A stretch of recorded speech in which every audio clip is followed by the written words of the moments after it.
We will now reconvene the meeting of the Montana Board of Regents. And at this point, I am going to turn the meeting over to the chair of the Administrative Budget and Audit Oversight Committee, Regent Albrecht. Thank you, Chair Tuss. I would like to convene the Administrative Budget and Audit Oversight Committee, and would like to begin in asking my fellow committee members if there are any items on the consent agenda that you would like pulled to action. Okay, seeing none, we will take a look at those tomorrow. All right, moving on to the action item.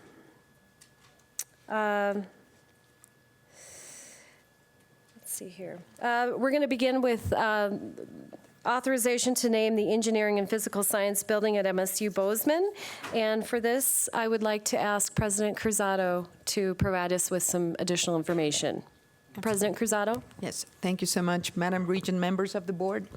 For your consideration, we are elevating a request to rename the Engineering and Physical Sciences Building, EPS, at Montana State University to be named after Tim and Mary Barnard, after they have pledged a $6 million gift for Montana State University.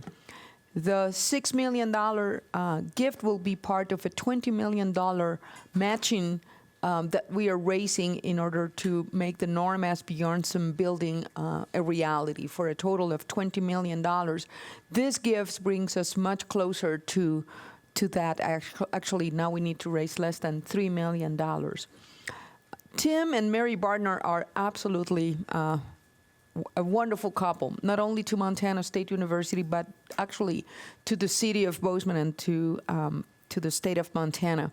Some of you might be familiar with their support of Eagle Mount, which is an incredible organization in Bozeman that provides, that they aim to transform the lives of people with disabilities and children with cancer by providing them with adventure-rich activities, camping and horseback riding and swimming and different events. And Tim and Mary Barnard have been extraordinary supporters. They really have a heart of gold. In addition to that, Tim, and through his company, his construction company, Barnard Construction, they hired an incredible number of Bobcat engineers. So they have been incredible supporters, and now they have just taken that level of support to a whole new level with this pledge of $6 million. Internally, we have followed our process. We have elevated this request to the consideration of our naming and commemorative tributes committee. They approved it unanimously. And per our policies, then I have an opportunity to review the request, and that was submitted by the MSU Alumni Foundation. And with that, I'm honored to elevate this for your consideration and approval. Congratulations on the generous gift. Are there any other questions from the committee members? Any other questions from members of the board? Okay. We'll go ahead and thank you very much. President Cruzado will move to item B. Thank you. Authorization to construct Museum of the Rockies collection storage facility at MSU Bozeman. And for this, thank you for coming to the podium, Vice President Terry Least. Thank you, Madam Chair, members of the committee. My name is Terry Least, Vice President for Administration and Finance at Montana State University. In September of 2014, we came to the board and you granted approval for a collection storage facility for the Museum of the Rockies in the amount of $3.5 million. So a lot of work has been done since that time. Several different design options have been considered. The museum and its board of trustees have been fundraising for that facility. And the end result, and the reason I'm here today, is to request an additional $450,000 in authority so that we can expand this a little bit. After further consideration of the needs of the museum, Whether you were aware of this or not, the museum has a lot of collections, obviously, that are not on display. And right now, a lot of those collections are in storage facilities that are not close to the museum. They're in storage facilities around the community. So we need to bring, we'd like to bring those all back. That was the original purpose of this request. And certainly will give a great opportunity for the museum to move those collections back and forth between display and into storage much easier when they're connected, and provide a secure way of doing that in terms of having direct control over that security of those collections. So if there's any questions, that's why we're coming. There's more square footage than was originally requested, and that's really the main reason for the cost increase that we're requesting authority for. Thank you. Regent Johnstone. Thank you, Chair. Could you confirm for us that this will be funded entirely from museum funds? There will be no state or other public funds used for that. Is that correct? Madam Chair and Regent Johnson, that is correct. There's no state funds associated with this. These are fundraised dollars or dollars that the museum raises from its fees from entering the museum. That's correct. Thank you. Any other questions from members of the committee? Chair or members of the board? Chair Tuss. Thank you, Madam Chair. Terry, I did have a question. I looked through all of the information, which was very helpful. The one thing I didn't quite understand is the new location in exactly the same location that you were going to use to begin with, but you're simply going to have a larger facility now? Yep. Is that correct? Yep. Madam Chair and Regent Tuss, that is correct. Yeah, it's in the same position. It's just based on the design and the needs of the museum. It's slightly larger than was originally anticipated, and so the cost is a little higher than was originally anticipated when they were in the very early stages of design at that point. Yeah. Okay, thank you. Any other questions? Thank you, Thank you Vice very much. President. Thank you. Okay. All right, moving on to item C, authorization to renovate Matthews Hall restrooms. Chancellor Weatherby, or did we want to have Vice President Susan Briggs? I would, with your permission. Absolutely.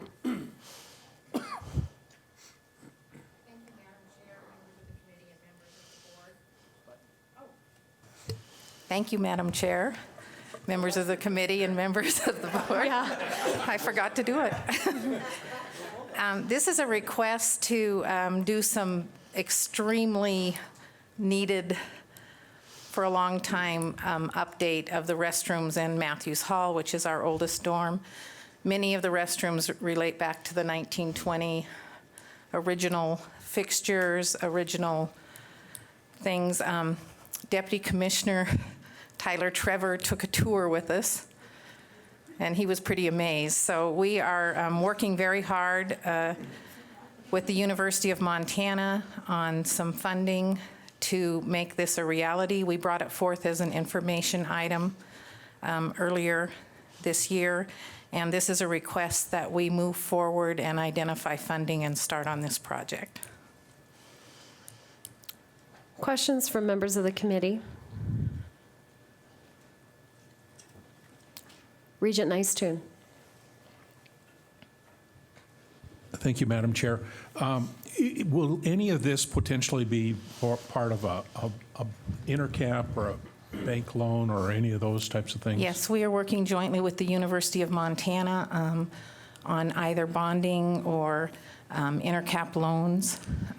We always work with the university under a joint Okay. bond indenture, Okay, and so that's what we're moving forward with. very good, thank you. Any other questions? We are well aware that this is necessary accommodation to be made, improvement. Regent Lozar. Thank you, Madam Chair. You mentioned in the explanation here that this has become a serious student retention issue. Yes, Do you it is. anticipate how this renovations will have a positive impact on your retention for the campus?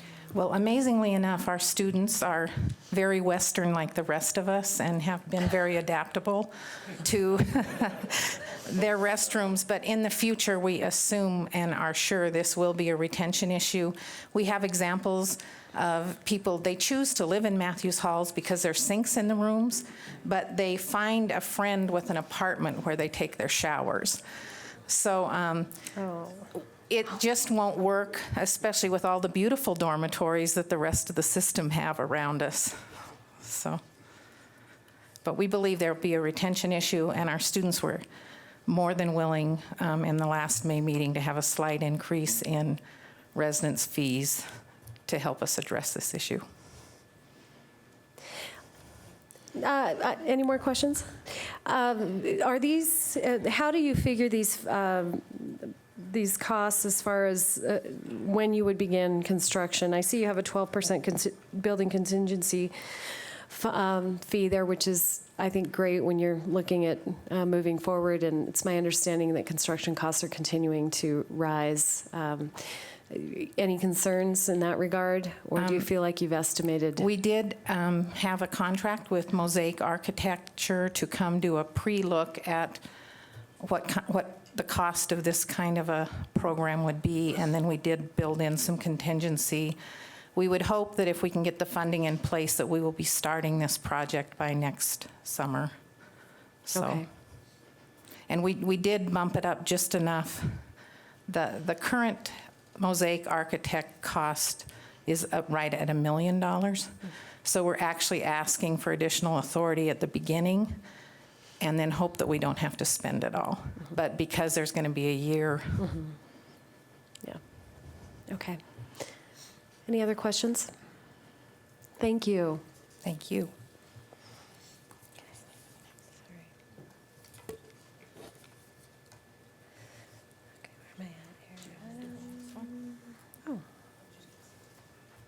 Okay, moving on to item D, authorization to transfer property from the University of Montana Western Foundation to the University of Montana Western. Did you want to speak to that as well? Yes, thank you, Thank Madam you. Chair. We are requesting to transfer as a gift a house that we have been using for the natural horsemanship program to the university as university property. This house was purchased by the University of Montana Foundation in 1999. Because it was in our acquisition zone, Western was not in a position to purchase it at the time, and the foundation thought we should go ahead and get that. At first, the foundation rented that house, and then in 2005, a donor, Mr. William Kriegel from Lasance, Montana, decided that we needed a special place because we were out of room to house the new natural horsemanship program. He donated funds that covered remodeling the house into an academic office and conference room, and then provided funds to run the house through 2013. At that time, in an agreement with the foundation, Western picked up the O&M on the house, mostly electrical and some maintenance. So the additional cost to Western, if we accept this gift, will be about $600 a year to move this house onto our property list for risk management, to be covered under our insurance. Any questions from members of the committee? Members of the board? Okay, seeing none, thank you very much. Okay, and we would also like to thank the University of Montana Foundation for this lovely gift. Thank you. Thank you. So noted. Moving on to item E, complete remaining research space at third floor ISB at the University of Montana, Missoula. And for this, Vice President Mike Reed. Good afternoon, Madam Chair, members of the committee. The University of Montana is seeking authorization to construct and enter into debt financing for the completion of approximately 2,500 square feet of lab and office space in the Interdisciplinary Science Building, ISB. This is about the fourth phase of this that we've come forward to the board on, but this will finish the completion of the third floor. The university has recently received an NIH grant, approximately $18 million that will pay for this project through the FNAs. We expect to generate about $4.5 million in FNAs over a 5-year period. We also have existing FNAs available from previous projects that could go towards this as far as the cash flow goes. Total amount needed would be approximately $1.1 million, and we'd be looking at either an interdisciplinary loan, intercap loan. That interdisciplinary science building gets me every time. So either an intercap loan or other type of funding options that may be available. We're looking at several other projects that have already had approval on, and then as Susan Briggs mentioned, coupling this with Montana Western, and we'll go out and see what options are the best and most advantageous for the university. I stand for any questions. Questions from the committee? Questions from members of the board? So you had talked with us in more depth, or we learned a little bit more about how you've delayed completing this. Can you talk a little bit about why you've done that? Because I think it's important for folks to understand the prudent nature of how you've handled the funds and why you have chosen to wait to do this until you had the opportunity to secure funds to do that. Can you extrapolate? Sure. Thanks, Madam Chair. When the university originally constructed the ISB building, it was done as just a shelled out building with the intent of finishing the build out as research projects came forward using FNAs to fund those type of projects. The university has been very successful in doing that, and with the exception of a small amount of space remaining in the bottom, the basement of this building, everything has been built out once we complete this final phase of the third floor. The university actually was looking at completing the third floor approximately a year ago. When we came forward to the board, we had a NASA grant that was going to be covering the cost, but there was not enough funding in the grant to be able to pay for the renovation, for the build out of the entire floor. So that's why we broke off a third of that, waited for this time until we were able to receive that final grant to move forward. So everything in this building has been constructed out of private FNA funds, out of grants and research. No state funds are used for this building, and no state funds are used for O&M for the building either. So we just finally have received a grant that will allow us to complete it. Thank you for that explanation. Any other questions? Okay.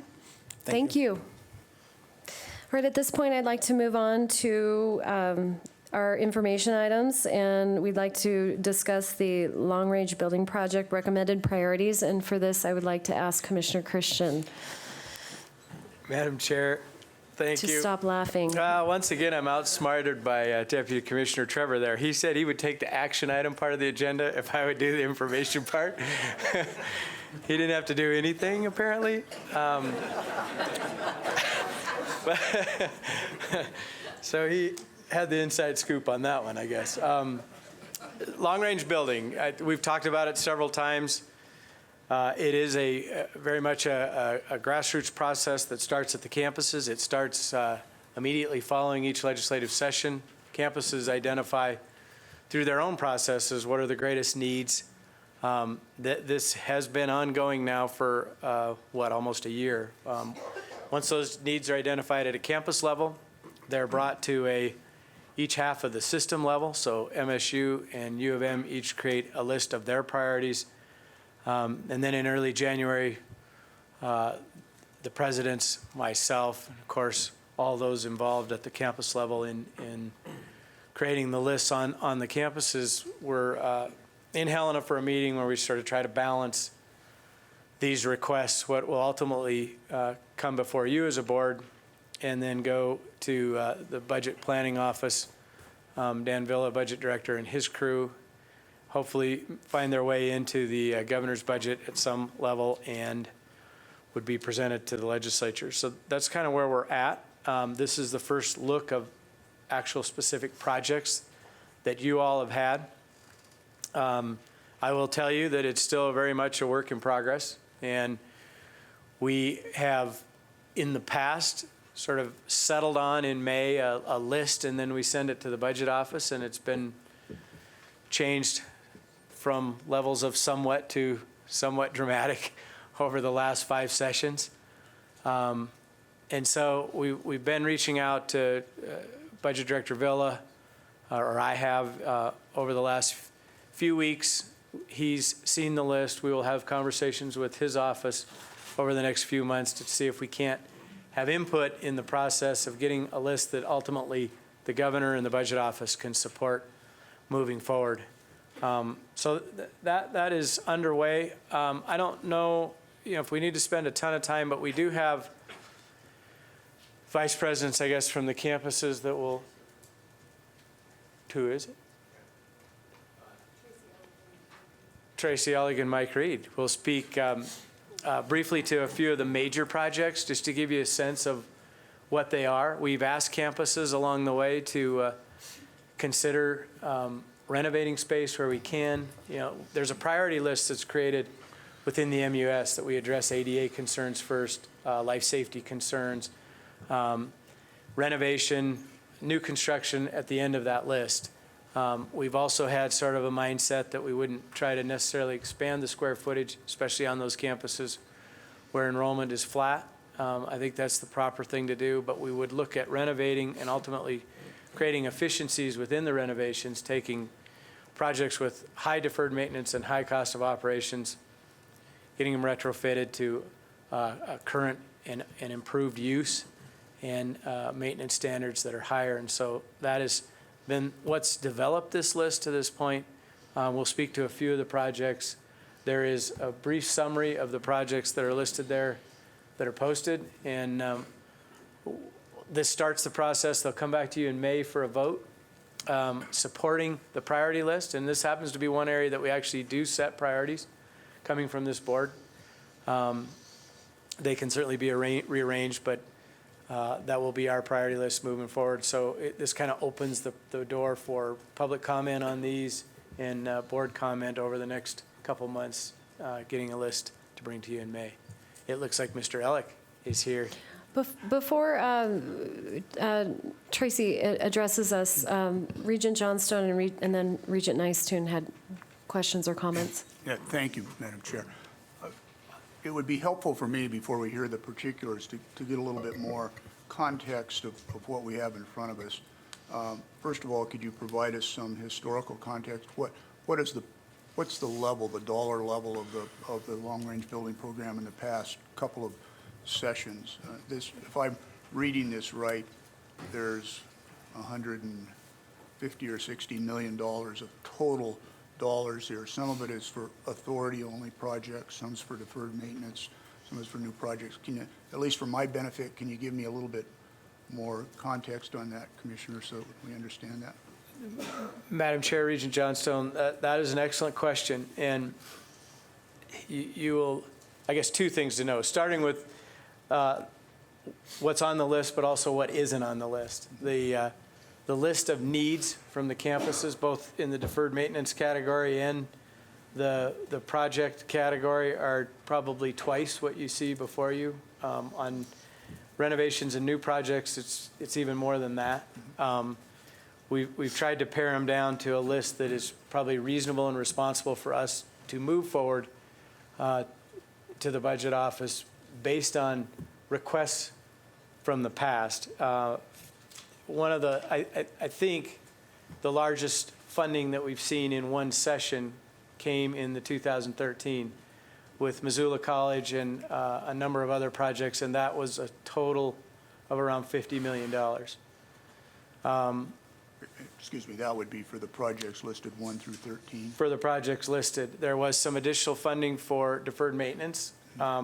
Oftentimes, we have listed in separate items, as you see here, or on the list, deferred maintenance as we need them, but many times in House Bill 5, that's been sort of lumped into one number that has been distributed out. I think in 13 it was about $5 million. Last session we did get some deferred maintenance money because it came in House Bill 5 and not in either the bonding bill or the cash bill. As you all are aware, neither of those bonding or cash bills were funded. They were merged at the end of the session. We weren't successful with those. So a lot of what's represented here is very similar to the 2015 session list. Those moved forward, which is part of that prioritization of projects. As we've done in the past, projects sort of move up the list as some get funded on the list. I will also tell you, although not a science, but we do try to track some balance between the east and west sides of the divide. And this list represents that balance, and it also is fairly balanced throughout the history that we can track. The last 10, how far did you go back, Frida? 5 sessions, 6 sessions? The interesting thing to know of that balance is that we do, and we have used state funding for infrastructure more frequently at the smaller campuses. Their ability to raise funds is slightly less than that at the 2 flagships. And so if you proportion out dollars spent to students, it's a bit out of balance. We've spent more at the smaller campuses, even though there's less students there than we have at the flagship campuses. But I think that too is a pretty reasonable approach given fundraising ability, the rest. Authority only, that's varied considerably over the sessions. It generally doesn't get a lot of comment other than we do seek authority only because those are projects that eventually we will seek operation and maintenance from the state on. And so if there's been discussions at the legislature, it's been about what will be the future cost of those facilities to the state. Do we offer any comments relative to what portion should be financed with debt and what portion should be financed with cash? Mr. Chair, Regent Johnstone, in the past, we have not done that. In the last session, we sort of specifically avoided doing that. I think that's a legislative prerogative. Ultimately, they have to decide how they're spending state dollars. So we've basically said, here's the projects we need. Pay for them as you see fit if you can. Thank you. Regent Nystuen. Thank you, Madam Chair. So, Commissioner, you kind of, I think, answered the question. This is the first time I've seen the long-range building program, and I saw authority-only projects. Would that typically mean that the funding would come from somewhere else other than through legislative and perhaps through foundation donors and so on, as opposed to the top 13? Is that correct? Mr. Chair, Regent Nystuen, that's exactly, it means that we're funding those with non-state funds. So what was approved in the last session was the Asby Arnson Center, where it was a gift. But we could build those structures, and sometimes we do build complete revenue structures on our own if we're going to pay for them with auxiliary funds or the rest. But the only way we can seek operation and maintenance on those buildings is if we have the authority from the legislature to build them. So while the legislature's not being asked to pay for them, to pay for the construction of them, we will be back in the next session and ask for the operation and maintenance of those. So we're not allowed to move forward on those without giving them the heads up. And you know, to be fair, that's a significant cost. Some would argue over the next 100 years it will cost more to operate and maintain those buildings than it will to build them. But still, that's how we've constructed a lot of facilities, infrastructure on the 2 main campuses has been through donations, gifts, capital contribution, capital campaigns.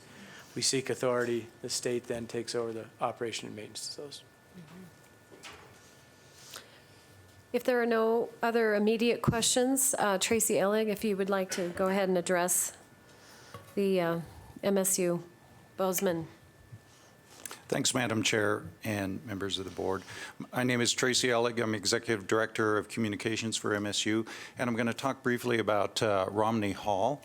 So Romney Hall was built in 1922. It is about 50,000 square feet, and it sits at the intersection of the most heavily used buildings on our campus. So it's at the intersection of the Student Union building, the library, the Student Recreation Center, as well as Gaines Hall, which is the most heavily used academic building. Despite being right at the intersection of all of these things, it is largely a building that most students walk around as an obstacle rather than a building that they use as an opportunity. And the reason for that is that the building is in such a state of disrepair that there is a large portion of it that is entirely unusable, and there are other portions of it that are only marginally usable. And we're talking, if we add those two together, we're probably talking around a fourth to a third of the building is in that state. We do use the building because we have to use the building. We've had record enrollment growth for many, many years, and we need spaces. So we have offices and we have classrooms in there, and we have some faculty labs in there. But we would like to renovate Romney to turn it in primarily to a classroom building that also has facilities for providing writing and math support services to students. And one of the things we'd like to do is that we'd like to have those math and writing support services available after hours and weekends, and we'd like to have it in that location because of the high traffic there.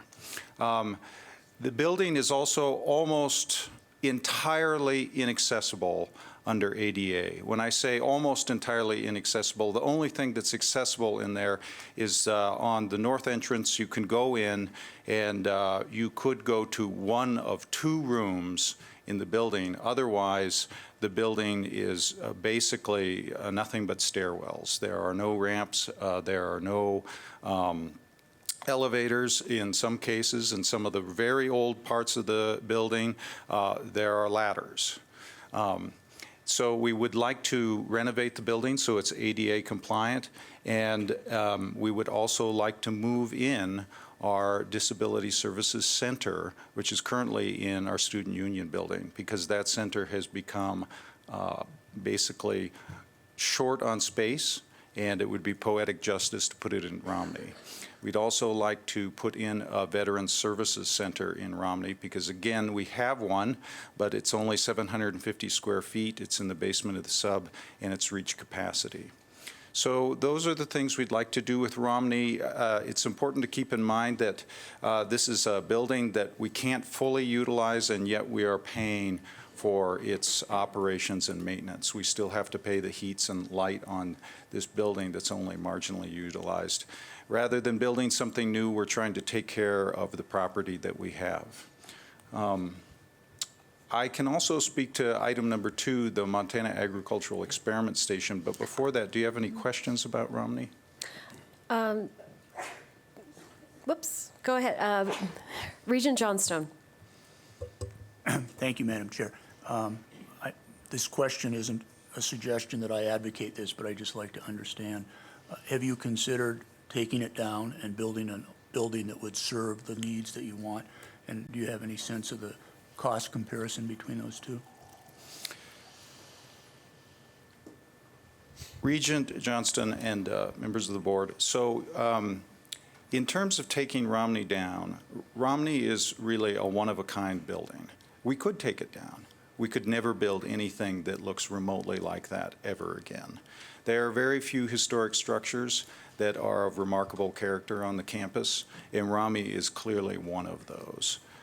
If we go down that path, then I think we have to ask that question about every historic structure on all the campuses, including Montana Hall, which is in need of probably $20 to $30 million worth of renovation work. We would like to preserve it because we would like to preserve the history of the campus and of that building.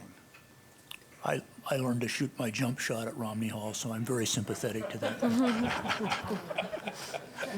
I hear you're quite good, too. And just to clarify, so this is a little deja vu here. Isn't it true that Romney Hall was one of the ones that was included in the one of the bonding or the cash bills that were not funded? Is that accurate from the legislative?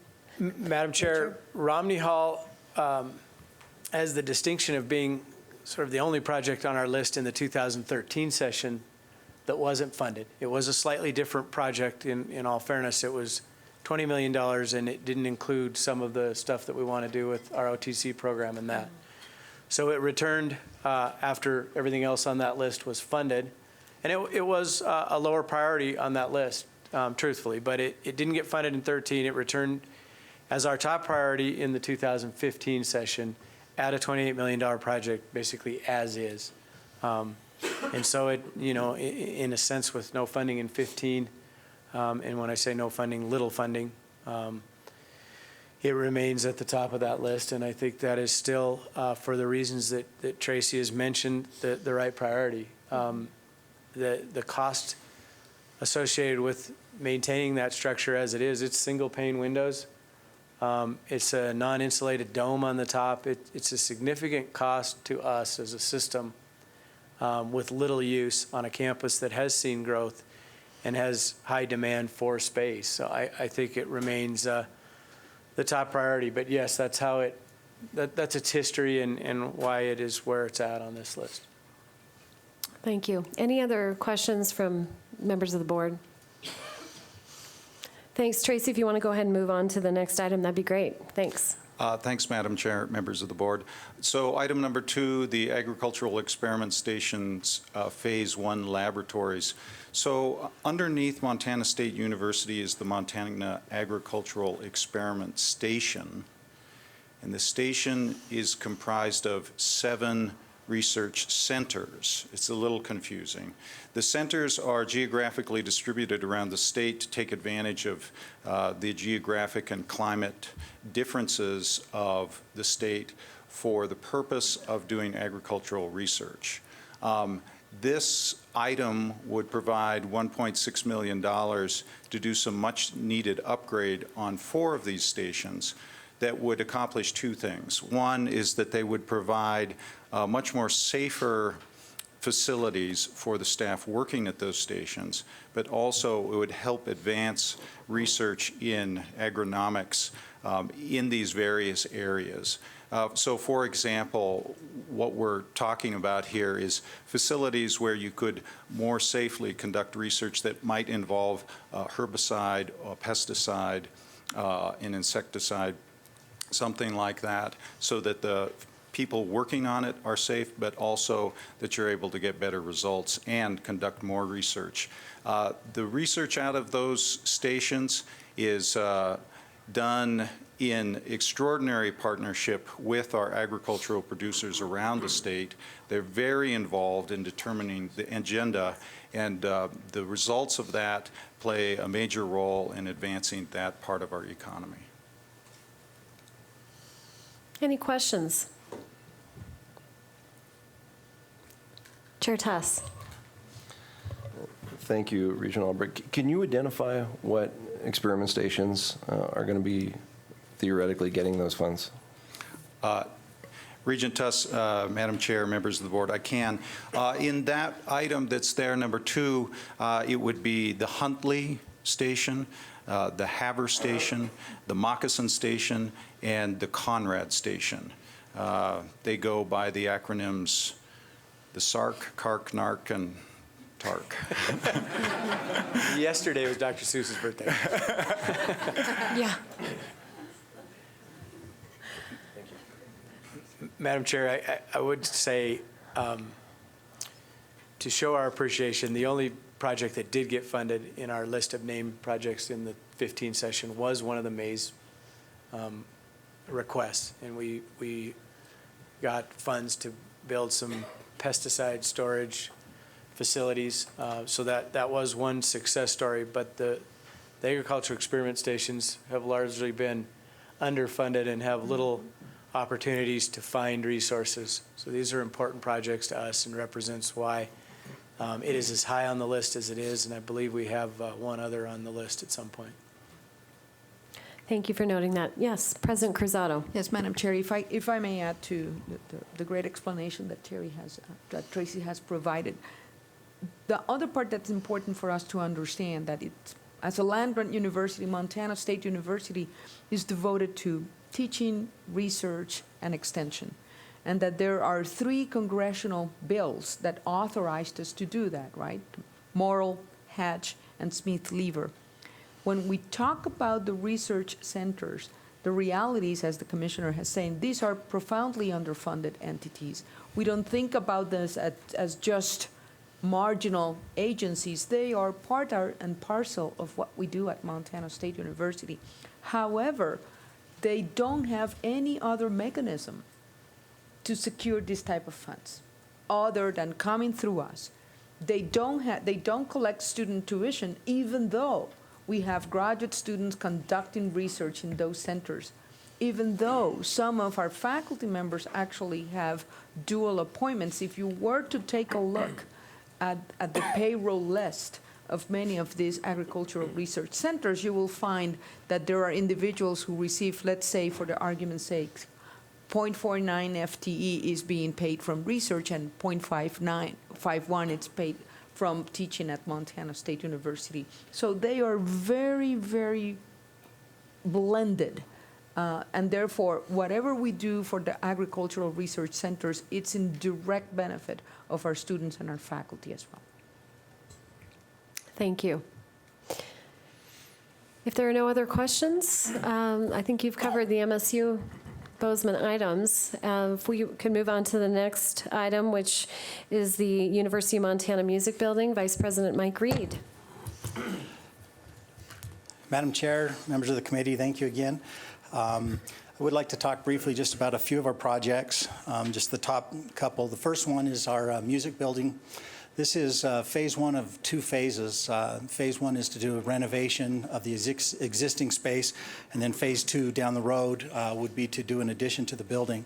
The music building currently is in use. It is a building designed back, I think it's in the early 70s, and it is not ADA accessible. It has a lot of life safety issues, fire alarms, sprinkling that's just not up to code that we need to address.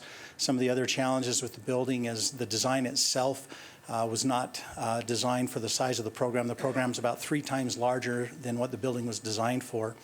And so some of the renovation in this would be looking at the practice rooms and some of the larger classrooms to be able to make those more accessible and more usable for the academic programming. And one of the other challenges we have with the music building is currently we are being running into some challenges with accreditation because of the structure itself. And so that's why you see it as one of our, as the University of Montana's #1 priority, is largely because of the affiliation, the accreditation and life safety issues associated with the building. The other project we have there, and I can certainly answer any questions and maybe hold them to the end if you'd like. The UM-CLAP Science Building has been a project that's been here for several iterations. This is simply to do hazardous material abatement in the project, largely asbestos throughout the building. And the building is currently safe as long as we don't disrupt the asbestos and we don't do any renovations. But this project would be about $10.8 million to be able to completely abate that building. And then that would allow us the flexibility down the road to do renovations work or other things with the project. The third project we have is at UM Disability Access Renovations. That is for all of the affiliation campuses. That includes Western, Helena, and Tech. And that is to take care of ADA and other safety projects across the campuses, replacing sidewalks that are tripping hazards, those type of projects. If I could, you'll see that we have the item number 9, the Liberal Arts Building, for $6.3 million. We are engaged in some discussion based on some conversations last night, and probably I think the plan is to see if we can swap that building out and put a project for Montana Tech up there. Specifically, Tech is looking at the Math and Computer Science Building. They're in desperate need of getting that project renovated. It's about a $7 million project. The building has a lot of ADA issues, HVAC problems. The building currently does not have walls that go clear to the ceiling because of the circulation in that, and it's creating problems with the faculty not having the privacy that they need with their students. And then it also just does not have good airflow. So that project would renovate all of that. And if I'm completely missing anything on there, maybe Dawn, if you need to talk on that, okay. And then the last project, if I could, I'd like to address, it's on the deferred maintenance, but it is absolutely critical to the Western campus, and that is the UM campus boilers. That project is for all of the university affiliation, but largely it is for UM Western. They have a boiler that is quite frankly, too big for their campus. That's requiring them to man that 24/7. And if they had a smaller boiler, they'd be able to man that remotely and save a tremendous amount of money in personnel costs. So that is a top priority for the university, even though it is in the deferred maintenance. It is a critical project for us as well. And I stand for any questions. Questions from members of the committee? If you wouldn't mind, Mike, just, I know you sort of referenced, Commissioner, a little bit about sort of the litmus test of how you determine these priorities, and obviously ADA is absolutely critical in these, but also program growth and supporting those areas of growth. Can you just touch on how these expansions or these renovations are supporting key programs that are in growth mode? Sure. Thanks, Madam Chair. So we actually have 38 projects. The Commissioner mentioned there's a lot more than what you see here. There were 38 projects from the affiliation that have come forward. We do a call to all the campuses to submit the projects, major capital projects and deferred maintenance projects that we need to address. We go through all of those projects. We work with the campuses and try to make sure we identify what the major needs are there, what are the top priorities for each campus. Some of the things that are critical, obviously, life safety, ADA, those are constantly things that we need to address. And then the other thing would be programmatic. Do we have programs that have outgrown the use of the project as technology or curriculum force a change of the building structure itself? So we certainly look at those to make sure that we're able to provide adequate facilities for quality instruction. So in large, you're seeing the changes in growth in the buildings, but oftentimes accreditation standards that come up and the way technology has changed. A small classroom that used to seat 15 students with a chalkboard just does not work anymore. And so we have to try to find where we can move programs and make better use of the space and how we can be able to provide an education venue that is appropriate for our students today. And sometimes that also comes into play when we look at these projects. Commissioner Christian? Madam Chair, I would just add, so the music building is a great example of some of the things we've been talking about. So they don't all fit into one bucket either. Music building, we have ADA issues, we have life safety issues with fire code, we have adaptive renovation on a program that's outgrown. So we really look at and prioritize by those projects that fill a number of those buckets. It's also a good example to Regent Nysteen's question, which that one was not as high on the priority list last session. But we've got continued criticism from accreditation teams saying, no, we're serious about this. That program needs to address it. And so there's different factors that play into how the lists are built. We've got accreditation concerns. We've got all the other concerns. And so that's actually been elevated both on the U of M side and also on our list to try to address those before we get into truly accreditation issues or we have life or health safety concerns. So that's a bit of how this list has some fluidness to it, but it's also a priority that tends to repeat itself over time. Regent Nystuen. Thank you, Madam Chair. Question on the music building, would you build a new building and then raise the existing building? Is that the plan? Madam Chair, Regent Nystuen, no, the plan would be to renovate the existing building and then do an addition, I believe approximately 22,000 square feet that would be added to the building as a second phase. Okay, thank you. You know, and it's unfortunate that as we walk through some of these that we don't have a visual to see what these experiences are like, whether it's Romney Hall, et cetera, and what the potential improvements will mean to the campus experience and to the students. And I can just tell you, walking through that music building and actually stepping over students in the hallways was interesting.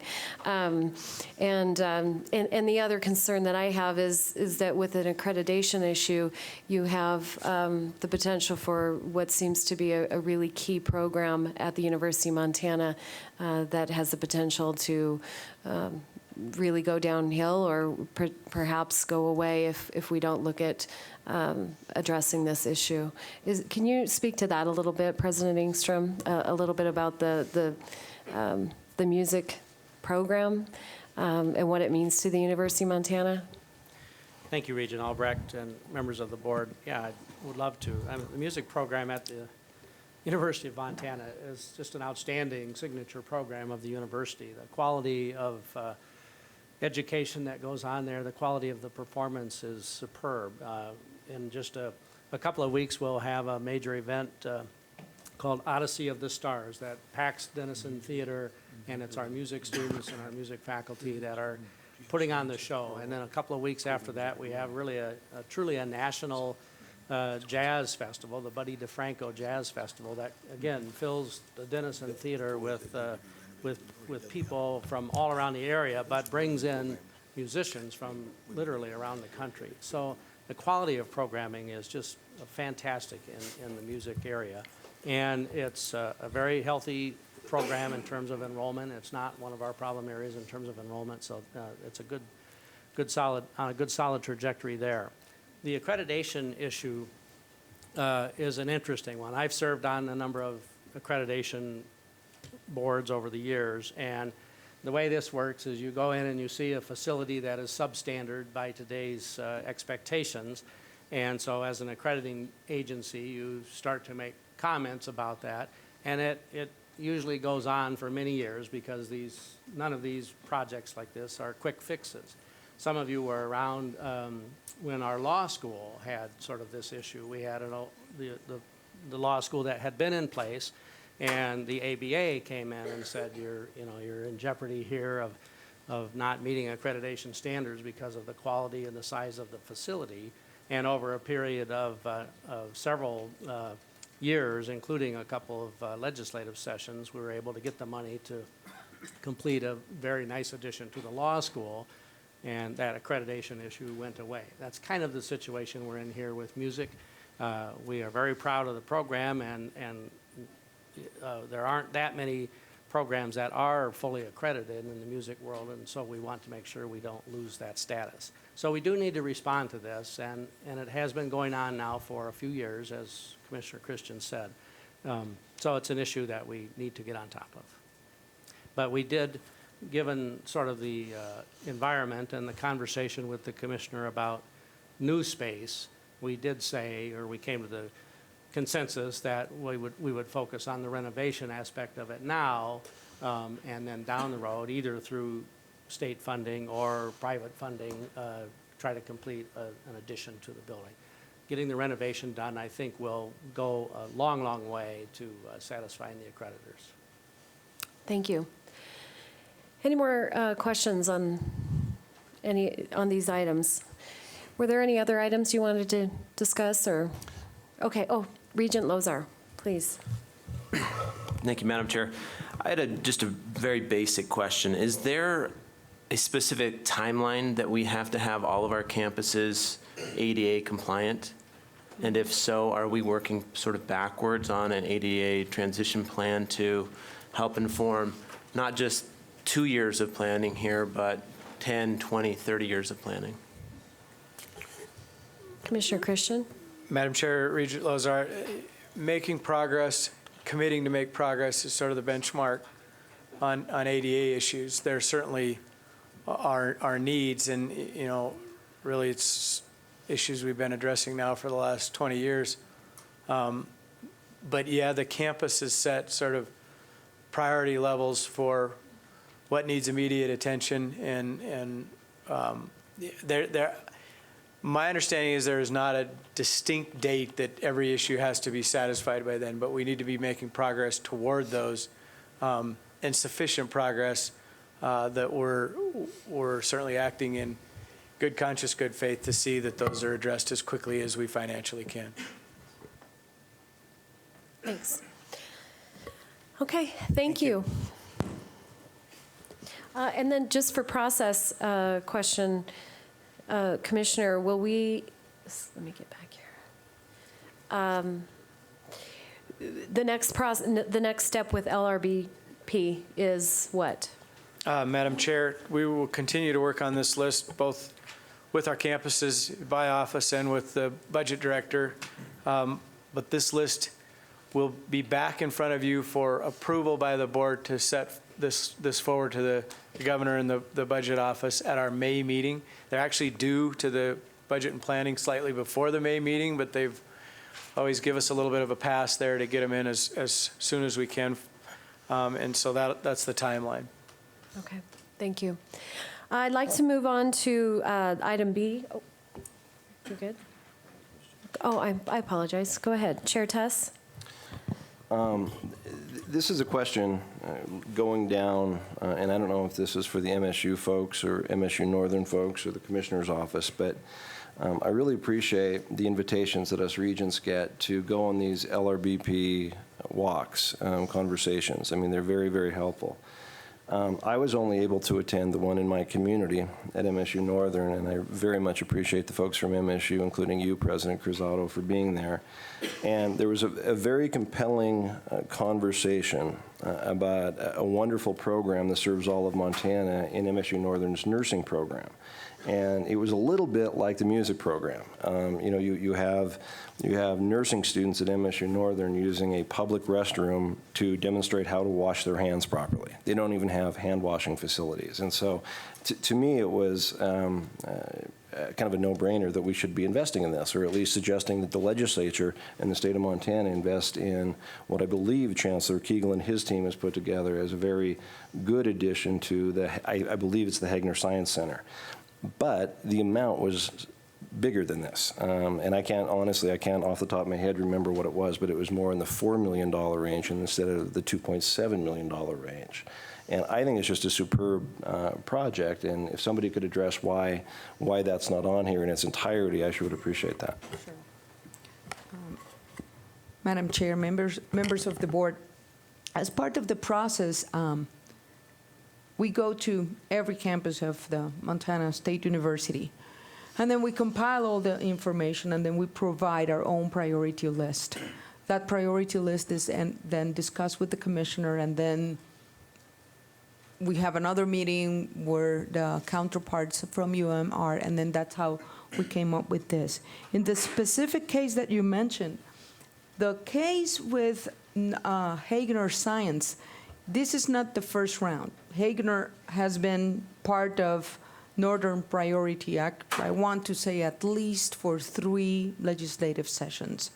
What was different this time, and the amount had been the same, the 2.75. This year, they added an additional, I want to say, $1.4 million for an expansion.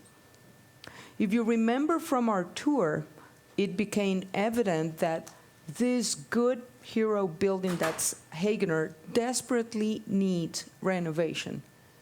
But what was less compelling was the need to expand now.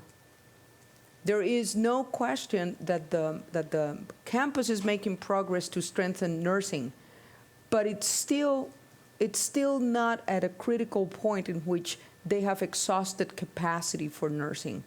We considered that the most urgent need at this moment was for us to renovate Hagan ER, for the nursing program to make the best use out of that space, and then to reserve expansion projects for later sometime in the future.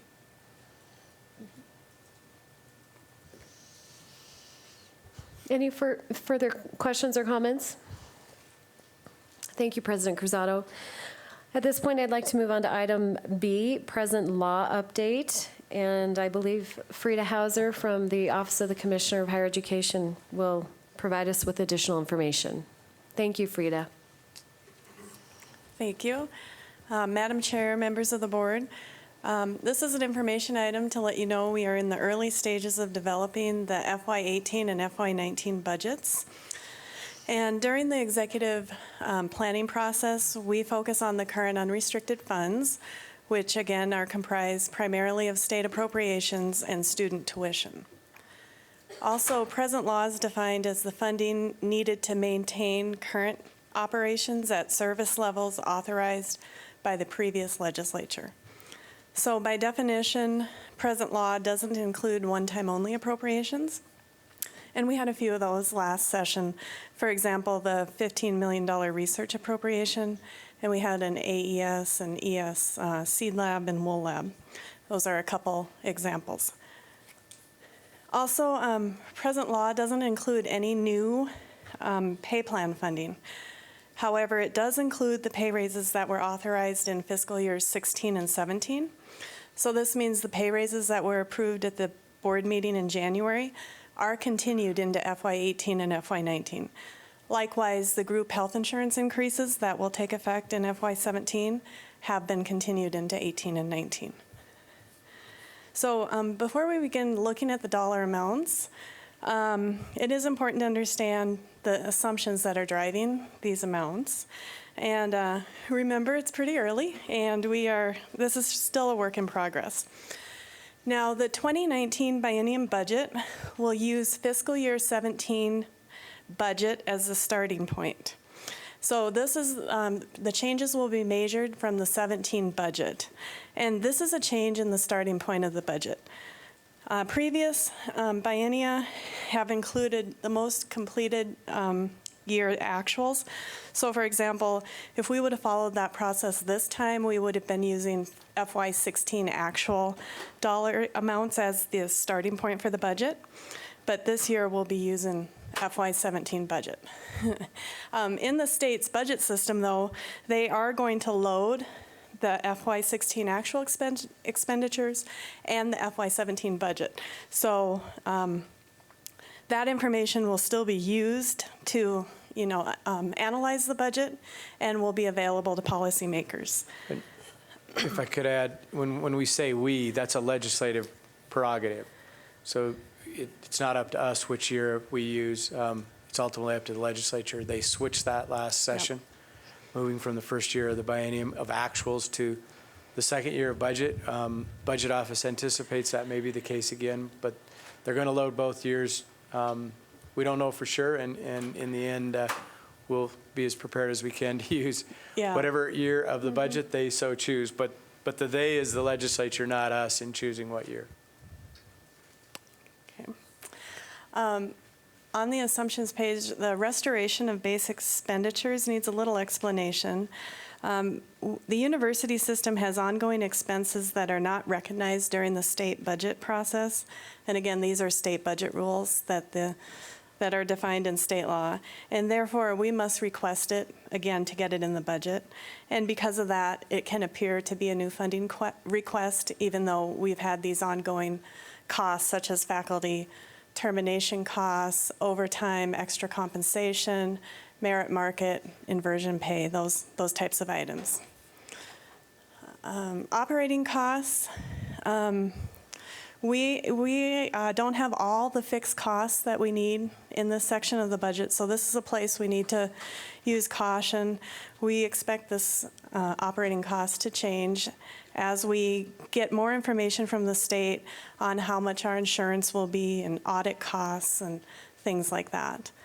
Also, utilities and new space have not been finalized, and the campuses are working on utilities, and we'll have more information at the May meeting about that. The term new space refers to additional square footage that is not captured in the base budget, but the additional instructional space will be put into use during the biennium. So if we could go to the educational units, we can take a look. Now, the educational units do not include the community colleges. These are the MSU and UM campuses and affiliates.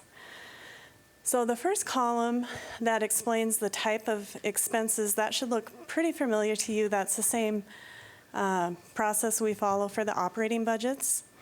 And you can see that our salaries and wages and benefits are approximately 75% of the budget. The operating expenses are about 23%. And we have another category down towards the bottom, the capital and transfers, and that's about another 2% of our budget. And transfers are primarily made to the plant fund to fund our equipment replacements.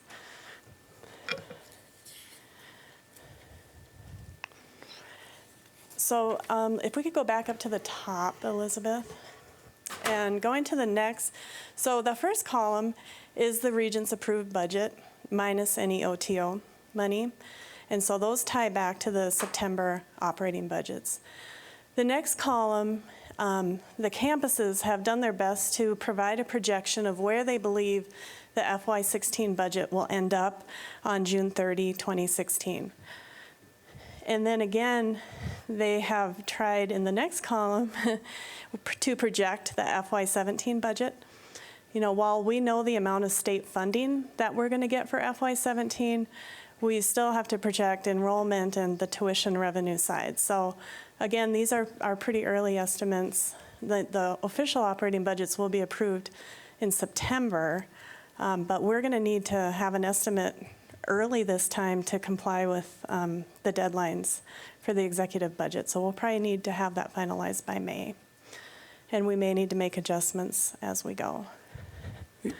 Madam Chair, if I could add a couple things. Those first two columns go a long ways to answering some of the questions that were raised at the January meeting, and why I don't believe we're in a budget crisis at any of our campuses. The Regents approved budget is what was brought to you all in September and what we have authority to spend based on those projections at the time. The second column is what we are now spending and what we think we will spend by the end of the biennium. And as you can see, the second column, if you go down the bottom, is significantly less than we have authority. And that takes into account campuses that have seen less tuition revenue. They're living within their means. They're spending within their means. We're paying our bills timely. We certainly have to adjust for tuition dollars for enrollment. But we're doing that, and the campuses do that at a campus level. Well, they do it on a day-to-day basis, but it rolls up to us, and ultimately then we will build budgets off of some combination of those. But as Frida mentioned, even that today's projection on that column could change between now and the end based on spring enrollments, based on summer enrollments, tuition dollars, expenditures that are actual versus projected. So that sort of crosswalks the difference between the budget process and the spending process. The other thing I guess I would just add too is that this continues to be not only a work in progress for us as we adjust those budgets to actual revenue dollars, but it will also be a moving target a bit as we move through summer as to what goes inside of the governor's budget. We used to sort of do our own budget and hand it to the budget office, and they would adjust it as it sees fit. Starting in about 2007, we worked very closely with the budget office to make sure that our projections moving forward align reasonably with what the budget office is willing to accept. And that goes from campus projections to Global Insight to various publications that give us an idea of what are reasonable present law adjustments to maintain services. Okay, thank you. So if we can scroll back up, Elizabeth, the present law base adjustments are listed there then for FY18 and then for FY19. And then the shaded yellow columns show the total budget that we would be seeking to continue services of what we're doing today. And then, Elizabeth, if we can move to the bottom of the spreadsheet, we show the calculation for the state share request that is tied to resident and WUI students. And this means that when we talk about full funding from the state, what we're talking about is the state contributing a rate equal to the resident and WUI students. So if you look down, and we're using FY15 actual enrollment numbers, those are the latest completed year that we have. And so resident students there represent 73.3%. And then moving to the next line, WUI represents 6.4%. So that's how we get the 79.7% that we're requesting of the FY18 and FY19 request. So that concludes the educational units. If there's any questions, I have a similar sheet for the agencies. I guess we can move to that. Now, these are the public research and public service and research agencies. And these are, the Ag Experiment Station, Extension Service, Fire Services Training School, Forestry Conservation Experiment Station, and the Bureau of Mines. And it's put together in a very similar manner. Again, if you scroll down to the bottom, you'll see that we are projecting our FY16 actual to be less than the approved budget. And primarily, the biggest reason for that is Bureau of Mines is experiencing some shortfalls in state revenue, and they're going to be providing an update on that after this. Because the agencies don't have enrollment tied to them, we request 100% of the estimate to be funded from the state. And so we will continue to work on this. The campuses and I will continue to refine our estimates. We will bring this back in May and ask for formal approval to proceed with the budget. So that's all I have, unless there's any questions. Any questions for Frida before we invite campuses up? Go ahead, Regent Johnstone. Thanks, Madam Chair. Maybe this is more of a question for the commissioner. Have we started to think about the revenue sources for this, the mix of tuition, state funding? Where are we in that process? Madam Chair, Regent Johnstone, yes is the answer. We've started to think about that. We've started to model some different approaches. Two things, I guess I would say, is one, we never want to get ahead of the regents on your prerogative on setting tuition, and we never necessarily want to get ahead of ourselves with the legislature on what that mix will be.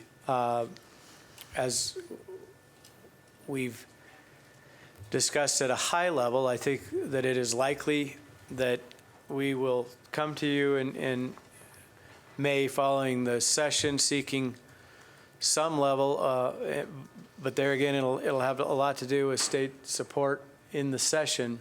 But it likely could be a mix of state funding and some very strategic tuition increases to address either areas of concern or areas of potential growth and all the above. I mean, the conversation we had about medical education this morning, for example, there may be strategic areas that we want to address. I think that I made comments earlier, well, the tuition freeze period that we've been in has been tremendously successful in holding the growth down, I mean, at a national level. We still take a large bite out of household income in Montana and larger than the surrounding states. So our work in affordability, while certainly receives national attention as national leaders, I don't think it's done. So we need to be very prudent moving forward. But those conversations are happening. We're modeling. We'll certainly bring our case for why we need sufficient present law adjustments to the legislature. And then we'll make that case in May as to how that addresses the needs of the system and what strategic investments may need to be made. Okay. Any other questions?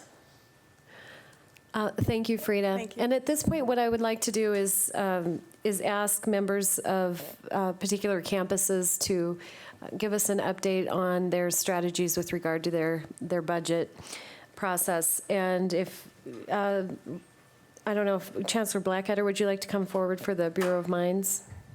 Or do you have somebody else in mind? Madam Chair, I'll have John Medish come. Okay, great. Madam Chair, as John comes forward, certainly you saw in the first two columns that I pointed out where we made significant adjustments to the budget process, and we want to, as a budget committee, make sure you're aware of where some of those changes have happened, where some have been avoided, and so we've asked for a variety of updates from across the campus where there's been significant movement in those directions. Thank you. Madam Chair, with your permission, I have a handout that I'd like to speak to.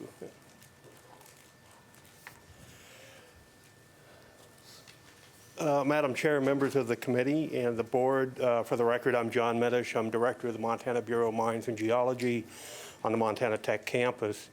And what I'm handing out is just a little fact sheet that I will speak to, looking at the budget and revenues for two of our programs, mainly the groundwater assessment program.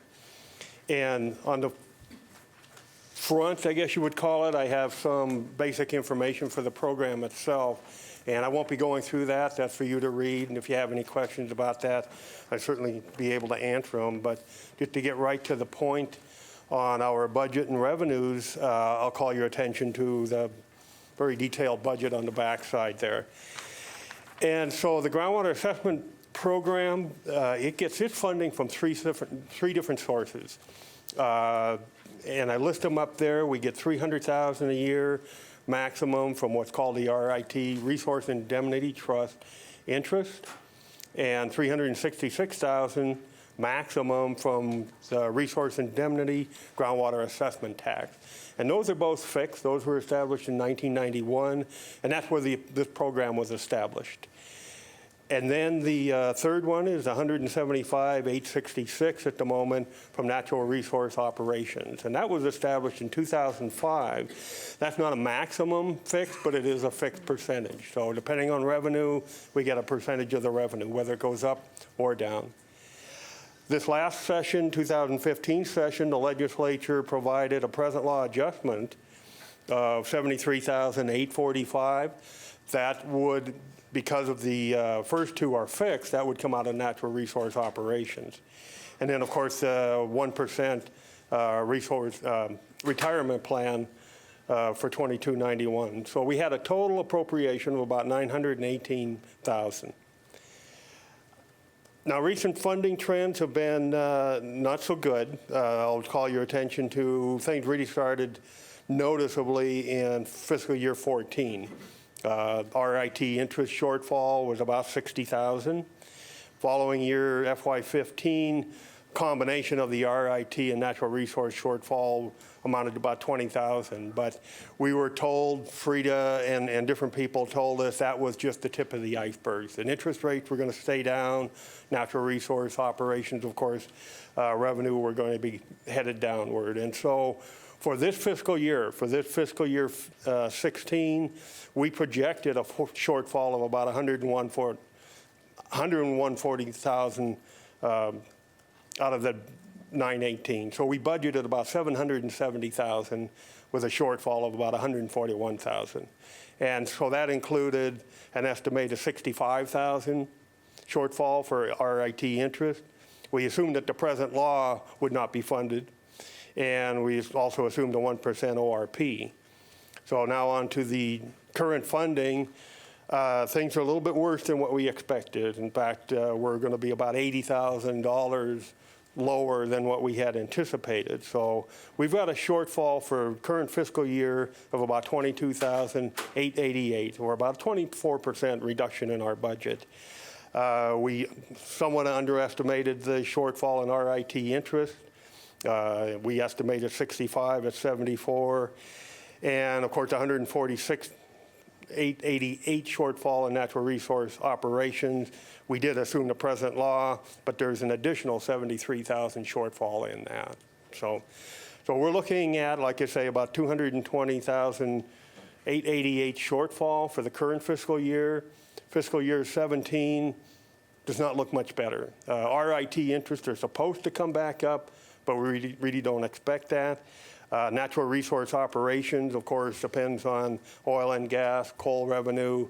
That's not expected to come back. If anything, I think we've been told it may get much worse before it gets better. And not just for the next couple of years, but for the foreseeable future. This could go on for years. One other program that's funded very similarly, heavily dependent on natural resource income. And I just listed just very briefly down below that. That's our data preservation program. And that's $300,000. It's been OTO.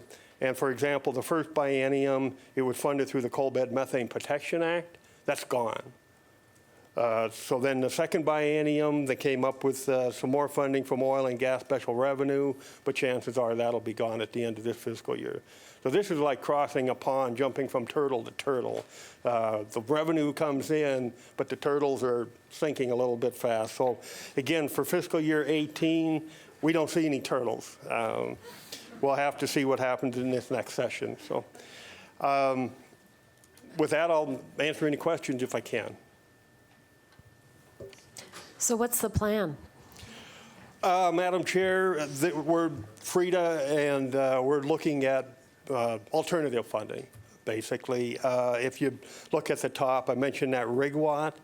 That's been performing fairly well. That gets metal mines tax, it gets sand and gravel tax, and that's been actually doing fairly well over the last few years.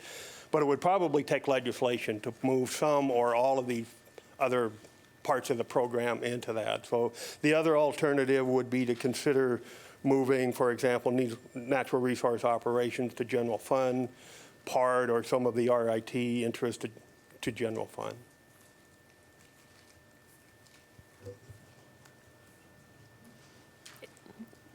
Thank you. It's fairly dismal. And I'm trying to get my head around how we can maintain the program given the revenue issues here. Madam Chair, yeah, and that's just it. We can handle, this program has had, ups and downs through its funding since day one with it because of natural resource income and things like that. But I think the last few years, it's just been, the troughs have been a lot deeper than the peaks by far. Commissioner? Madam Chair, so the state can choose to fund things from various buckets. In this case, they've chose to fund it with these revenue categories. We're not the only one in this same boat. So we get a sliver of these funds that are dedicated toward us. So the situation exists throughout. I think that there will be some choices at the next session as to whether they will restore those, move them to a different fund type, fund them out of general fund, not fund them at all, and we'll have to react to those various pieces. I think between my office, the Chancellor Blackketter, and the Bureau, we're working toward solution for the remainder of this biennium that will be sound and sufficient, and then we'll have to work with the Budget Office and the Legislature to see where we go from there. And it seems like in the past, the legislature has been very supportive of ensuring that these programs continue. I think that's a fair statement. Okay. All right. All right. Thank you. And thank you for your continued leadership. If we could have someone from MSU Billings come forward, Chancellor Nook, and give us an update.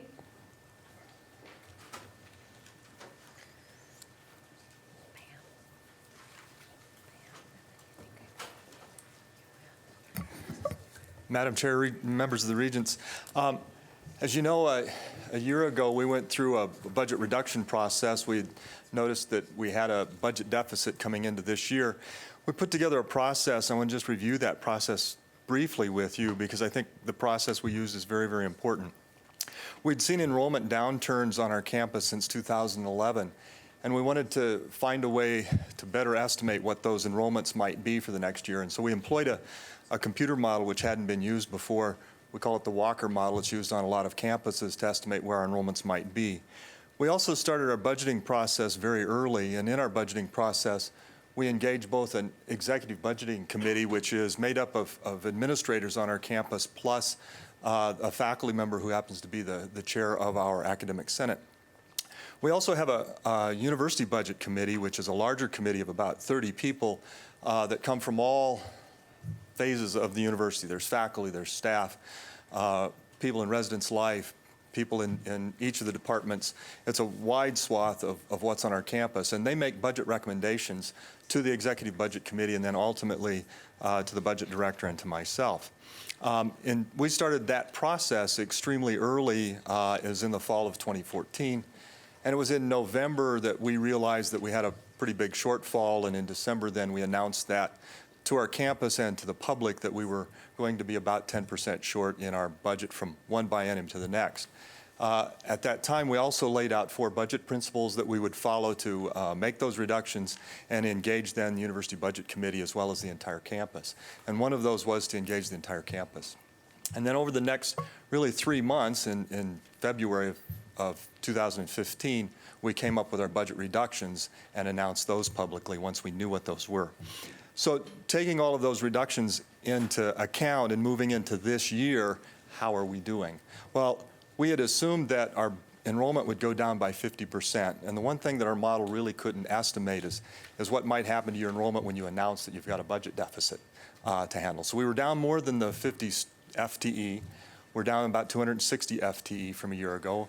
So a little bit more than quite a little bit more than we'd planned on. However, we've got a balanced budget, and we've got a little bit of extra laying around that we'll use as one time only, and I want to explain how we've managed to handle that. We, in our budget every year, budget in what we call an enrollment reserve. We set aside a sum of money that is there in case we don't hit our enrollment target. It's a way to make the gap up if we miss. This past year, going into this biennium, we changed from setting aside what was $500,000 to $750,000. That gives us enough to cover approximately 150 students below what we're planning on. We were 260 below, so we had a little bit more to take care of. However, in the budgeting process, MSU moved to us, took the state allocation that we were to receive and stair-stepped that in for us. So next year we'll have the full loss of that, but we had a little bit of help this year from MSU. And that was enough to cover that extra deficit. So we have no trouble making our budget. And because we've had fewer students than we've planned on, we also had fewer extra sections to offer, things of that sort. So we've got some money that has come up that is going to be some small amount of one-time only money. So our budget for FY 2016 is looking very good. We'll have no trouble coming in on budget. We're starting to look at next year. We're going through that budgeting process. We also received some money just recently for the performance-based funding that was talked about a little bit earlier. We had been working under the assumption that we had to spend that by June 30th.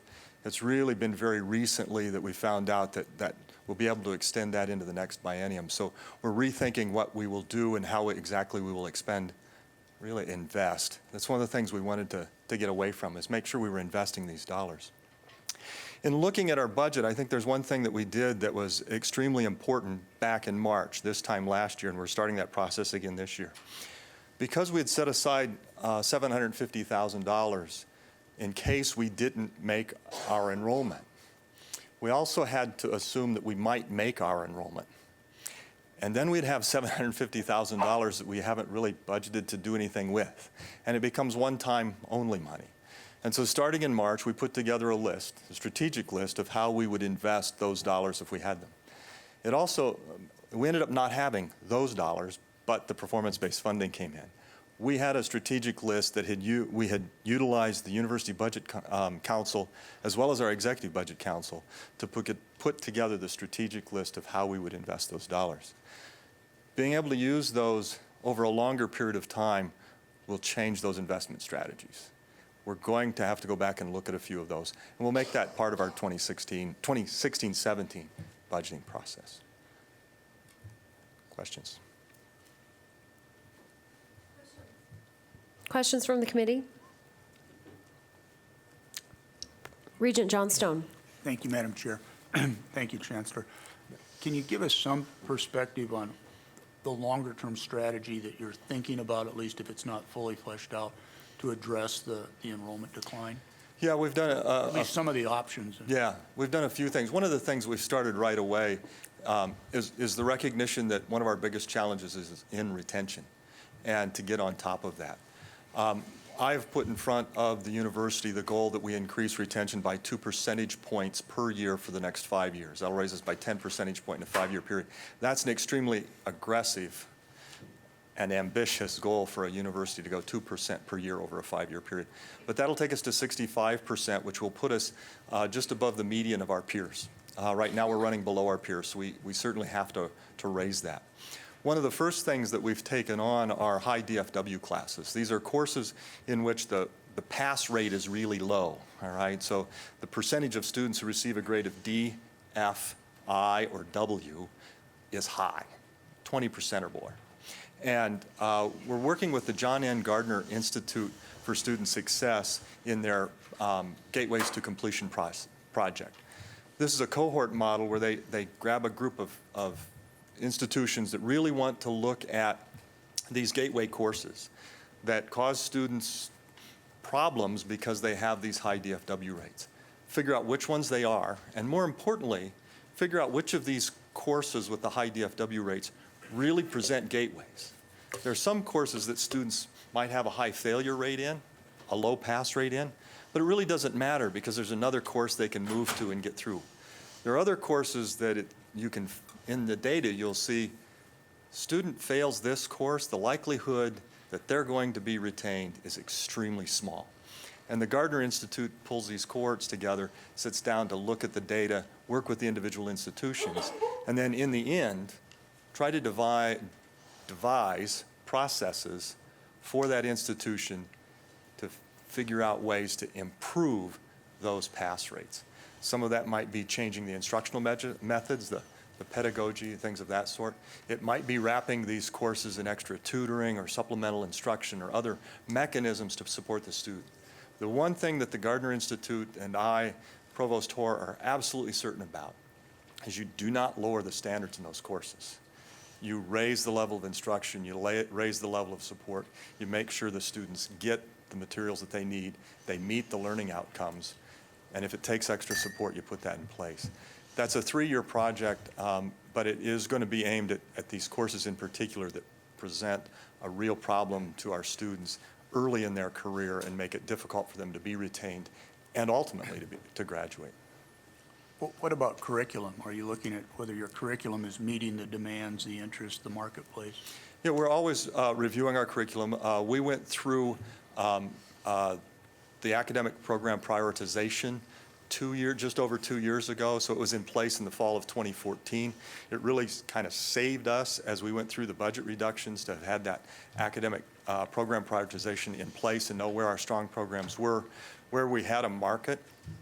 We're also undertaking some of the money that we're looking at using as one-time funds is to start a strategic planning project that we're calling Foundation for the Next Century because we're 11 years from our centennial, and to engage the community to help us identify, one, where's the economy of eastern Montana going? And Billings in particular, Yellowstone County, because 50% of our students come from Yellowstone County, and 50% of our graduates return to Yellowstone County. So where's that county going? Where's the economy of it going? And to ask the public, community leaders, what is it that you need from your university in terms of not just academic programs, but what do you need from us economically? What do you need from us culturally? What's the cultural programming? What's the social things that you need from us? How can we really improve life in Yellowstone County? I believe that the mission and the purpose of higher education is to positively impact society through our students, our graduates, and our alums. And to do that, we've really got to understand our region. And as a comprehensive regional university, we are stewards of this place, and so we've got to connect with them. And it's the best way for us to understand what's coming at us, what are the economic needs in our community, and how are we going to be able to best serve those. Thank you. Yep. Any other questions for Chancellor Nook? Regent Lozar. Thank you, Madam Chair. Chancellor Nook, I'm trying to understand the enrollment reserve. Yes. And sort of the process that you went through and your committees went through to come up with the $750,000. Yeah. And so what had to give in that process in terms of what was going to be put aside to be able to have the 750 just in case you're going to be short on enrollment? Yeah. First of all, the way that we put this together is when we engage the Walker model, which is this way of sort of trying to figure out where your enrollment is going to be. It's a little like predicting where a hurricane's going to go. You're going to have some error bar in that, and you kind of project out around that. So I asked Michael Barber, our Chief Information Officer, to help me figure out or to come back to us with a plus or minus on that enrollment. How much could we be off? Excuse me. And his reply was about 150 students. And we know that there's about, in tuition, there's about $5,000 per student. So if you take that times the 150, you get the 750, and it gave us then what we needed to set aside. What we did is not try to figure out what we needed, what we had to cut out to do that. Instead, we set our budget up and said, here's our revenue. These are our things we want to set aside. Now how do we fill out the rest of our budget? And make our reductions in a strategic manner.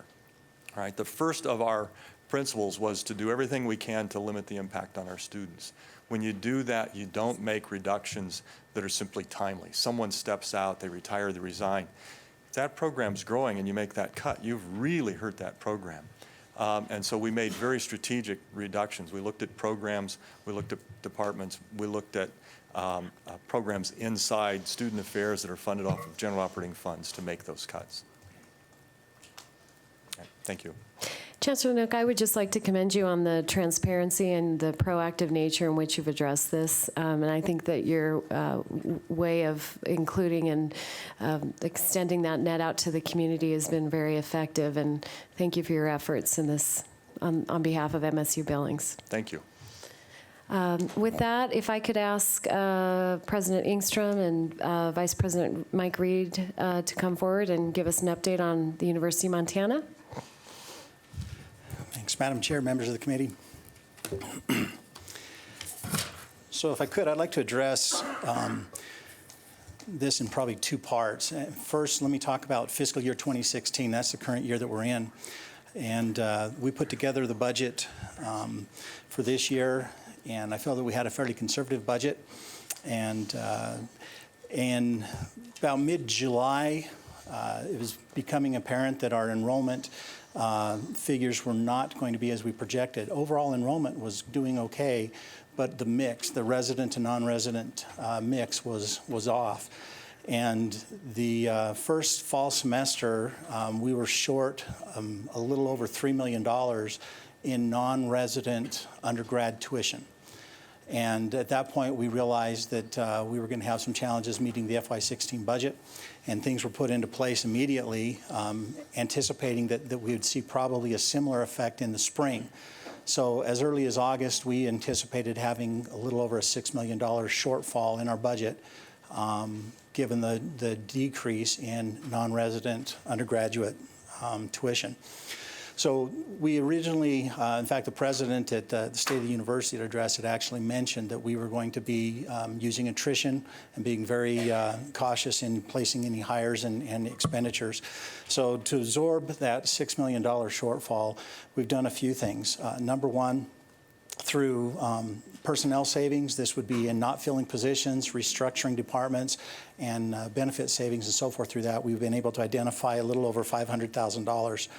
We've also been able to have more than $500,000 just in utility savings. We've been very fortunate that we've had a very mild winter, and so our utility bills, as we're looking at now, we should have at least $500,000 set aside right there.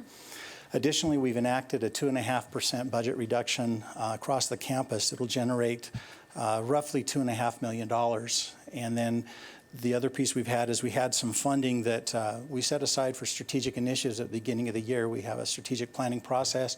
We look at strategic initiatives that we'd like to fund as an institution, but we did not release any funding until we actually receive the revenue. So we make our projections, we build our budget, and we wait to see if the budget's going to hit like we thought it would. Once we saw the non-resident was not going to come in as strong as we'd anticipated, we just froze those funds, so we didn't release those. And that was in excess of almost $2.7 million right there. So in total, we've got $6 million identified. That's what we anticipate the budget shortfall to be for this year. Pretty solid on that right now. As we look at our non-resident revenue, that is the only category really that's down. We're actually down almost $8 million in non-resident revenue. We're up by $2 million in some of the other categories. So that's the area. You can attribute the full shortfall in our budget based on that income category right there. So as far as fiscal year 2016 is concerned, we are continuing to put things in place. The 2.5% budget reduction was a permanent reduction, a permanent base reduction, as we plan for 2017. I'll talk about that, but I wanted to first make sure and address 2016. There have been no layoffs, no terminations or any of those type of things to manage the 2016 budget. We've been able to do that just through judicious planning, attrition, and managing our expenditures. With that, maybe answer any questions I could on 2016, then I can address 2017. Okay? Go ahead. So Fiscal 2017, when we built the budget in 16, the budget for 2016 had a few things in it. There was $3.2 million that was used from the auxiliary enterprises of the institution to be able to shore up the institution so we didn't have to make a lot of drastic cuts. Basically, we looked at the biennium 16 and 17, and we figured we've got to get things lined up with a plan of making a balanced budget to where we are using no one-time funds by 2017. And to do that, $3.2 million was used as a one-time funding for 2016. Additionally, we knew that we would have the benefit, the state benefits would hit our budget in 2017 that we didn't have in 16. That was roughly $2.8 million. So we knew going into FY16 that we had a $6 million budget that we had to address for FY17. And so our budget plan in 16 actually was to try to pare down the budget so that we would be ready for the 2017 shortfall. When we had this revenue decrease in the non-resident hit us in 2016, that problem just doubled. We had a $6 million shortfall in revenue. That would obviously, unless we see a major increase in enrollment, that would carry forward in 2017. So a plan of how do we manage a $6 million shortfall in 17 immediately became a plan of how do we manage a $12 million shortfall in 2017. One of the challenges that we were also facing as an institution is our total personnel costs had exceeded 85% of our total operating budget. So we'd gotten to the point, as we'd made reductions, they would have been in operating and expenses, but we really hadn't made any adjustments to personnel since the enrollments had started to decline. So the goal was to put a plan in place that would be able to get the budget balanced for FY17 using no one-time funds, and to be able to reduce the personnel mix and try to get it closer, under 80%. The target we'd like to see is actually around 75%. And so we put the plan in place starting in about November. We looked at putting in a 18-to-1 faculty to student ratio. That has basically been a strategic initiative of the university, part of the strategic plan for the last 5 years, and it's consistent with national norms of an 18-to-1 student to faculty ratio. So based on our enrollment, we looked at an 18-to-1 ratio to determine how many faculty we would need to be able to service our student body. And then we also looked at our personnel, our support personnel, and determined how many support personnel we would need to be able to support, again, our student body and the number of faculty. The results of that were we made a complete reduction of personnel effective July 1. None of these take effect until the end of this fiscal year. So we gave notice to 192 employees. Well, some of those were empty positions or positions that we eliminated, but in total, 192 positions have been eliminated effective June 30th, in anticipation of the FY17 budget. The total personnel reductions equate to about $8.5 million. It could be between 8 to 8.5. A lot of that will determine on how our benefits play out on that. The 2.5% permanent reduction that we put in place for FY16 will also carry into FY17, so that's approximately a $3 million reduction there. So we have $8.5 million in the personnel reduction, $3 million in the base reduction that we've already implemented for this year, and that leaves approximately $1 million remaining that we need to identify. Some of the changes that had come forward as we went through the planning process were to look at consolidation and centralization of services.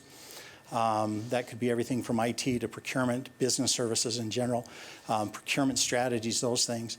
And that was something that could not be implemented in a 2 or 3 month period. So we are continuing to work towards putting in those centralization and consolidation efforts, and we should be able to capture that additional $1 million as we work through the FY17 plan. So right now, based on the enrollment projections we have, we should be fine with the FY16 budget, and we do have a budget in place at this point for FY17 that would be able to allow us to have a balanced budget to service the student population we anticipate. And I can stand for any questions. Questions? Regent Johnstone? No? Okay. Mike, could you speak a little bit to how you integrated and perhaps President Engstrom, you could speak to this, how you integrated feedback from the faculty as to how the reductions were made? Again, I guess originally we had laid out a plan identifying a total of 201 positions that would need to be eliminated. We presented that to the campus. The president did it in a campus forum, solicited feedback from staff, faculty, the community, evaluated that feedback. In the end, we ended up pulling back approximately 10 graduate assistant positions. That was very clear that that was going to be very devastating to some of the graduate and research programs, so we reduced the number of reductions there. Additionally, the total reductions was done really at the departmental level. We had identified the number of faculty that would be needed at an 18-to-1 ratio, and then that had been transferred to the provost, who then was working with the deans and the department chairs to identify what areas, what programs, based on student demand and academic viability, where those areas were, where those positions could be taken. There were a handful of vacant positions. I think there had started out, we had approximately 50 vacant faculty lines. If I remember correctly, they ended up using only 25 or so of those. So it wasn't just capture everything that was available. They took those positions that made sense. As we heard from the last presenter, it wasn't just take any position that was open, but rather look where did it make sense based on student demand and the educational process, where could those go. There might be some more that maybe either the provost or the president could talk about specifically how the faculty were involved. President Ingstrom. Madam Chair, members of the board. Yeah, I'd like to just say a little bit more about the feedback process. So in November, when I announced that we would be decreasing the number of employees, I gave the number 201 out, and we said, okay, we want to have feedback, so I asked the leadership of the Faculty Senate to collect feedback from faculty. I asked the leadership of the ASUM to collect feedback from students, leadership of the Staff Senate to collect feedback from the staff, and then a group to collect feedback from community. And frankly, we got a ton of feedback. And the people who were charged with gathering that feedback put in many, many hours of summarizing it for me. And I deliberately asked them to collect it and summarize it, so that people could say what they felt they wanted to say, and assure that it was done confidentially or what have you. So they did a wonderful job of summarizing that feedback, and as a result of that feedback, we did make some significant changes to the way that we approach the reduction of 201 FTE. Mike alluded to one of those ways already, and that was to adjust downward the number of graduate student FTEs that we originally had in the plan. So that was a change. There was a great, as I think many of you heard, a great concern about, are we disproportionately affecting certain parts of campus, namely the liberal arts and the humanities. And I know that some of you heard about that. So we made sure that we worked very hard not to disproportionately affect those areas. Those have been some of the areas of enrollment challenge, among others, on our campus. As a result, we have not taken away any humanities or liberal arts programs at the University of Montana, with one exception, and that might be, we're still working through this, it might be the graduate program in the languages, modern languages. So that was one in particular, the only one in the humanities that was targeted for elimination. Some of the humanities areas did get some cutbacks in terms of number of positions, like the rest of the campus. So that was another big area of feedback that we tried very diligently to respond to. So that was the feedback process. Then with the leadership team, we went ahead and actually articulated what then became 192 actual FTE slots.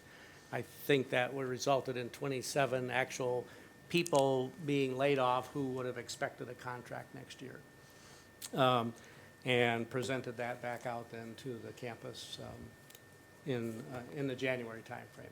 So that's the process we used. I want to also anticipating perhaps Regent Johnstone's question about what we are doing on the enrollment side of things, one very important part of the long-term plan was a project that we launched really a year and a half ago, really in anticipation of thinking about our program curriculum portfolio. And so the faculty undertook something that we called the Academic Alignment and Innovation Program to identify, one, programs that were challenged by enrollment, two, programs that are poised for growth, and three, programs that we don't yet have in our portfolio, but we maybe should have given our mission and so on. So the faculty did a fantastic job of working through that exercise, and we are, in fact, in the process of implementing some of those changes now. You will see in the academic committee, for example, a program in data analytics, and that was one of the recommendations that came out of that AAIP as a growth area for us, and other areas in the health professions and so on. So we do have a longer-term plan in place to adjust the curriculum portfolio to meet the needs and interests of today's students. In addition, in the short run, we have made some important changes in our recruiting admissions strategies, and that includes, for example, the hiring of a vice president for enrollment management. That search is underway, and we're nearing the point of bringing in finalists for that position. We have completely revamped the materials that we send to student prospects and the schedule over which we do that for those students starting in the sophomore year of high school, and a number of other changes in the specific recruiting admissions strategies. So those are some of the mechanisms, some of the efforts that we're undertaking to address not only the sort of the revenue expense side of the equation that Mike talked about, but actually increasing the revenue through enrollment. Regent Johnstone, did you have another question? Or did he read your mind? Partly, yes. Apparently, I'm the most predictable and transparent of It's not a bad thing. I'm very good at that, yeah. I just had a couple of other questions. Thank you. That was one of them. I appreciate that. One, my recollection that I read someplace, perhaps inaccurately, is that there's a differential between tuition at the University of Montana and Montana State University. And is that true, one? And two, if true, did you consider making any adjustments of that, either near-term or long-term, to partly address the revenue? And then secondly, I'll ask both questions, you can answer them. Having done budgets a lot, how much cushion have you built into your 2017 budget? Is it really tight, or if your enrollment projections aren't quite where you thought they will be, or don't turn out to be what you thought they would be, are you going to have another serious problem? Do you have is there a margin of safety there? Let me begin the answer, if I could, Madam Chair. Regent Johnstone and Mike, you might want to bail me out when I get twisted up along the way. So on the question of tuition, yes, there is a difference between the tuition at the University of Montana and the tuition at Montana State University. Historically, as a system, we have operated pretty independently in terms of tuition setting up until, I don't know, 6-8 years ago, something like that. Certainly since Commissioner Christian started, and since President Cruzado and I started.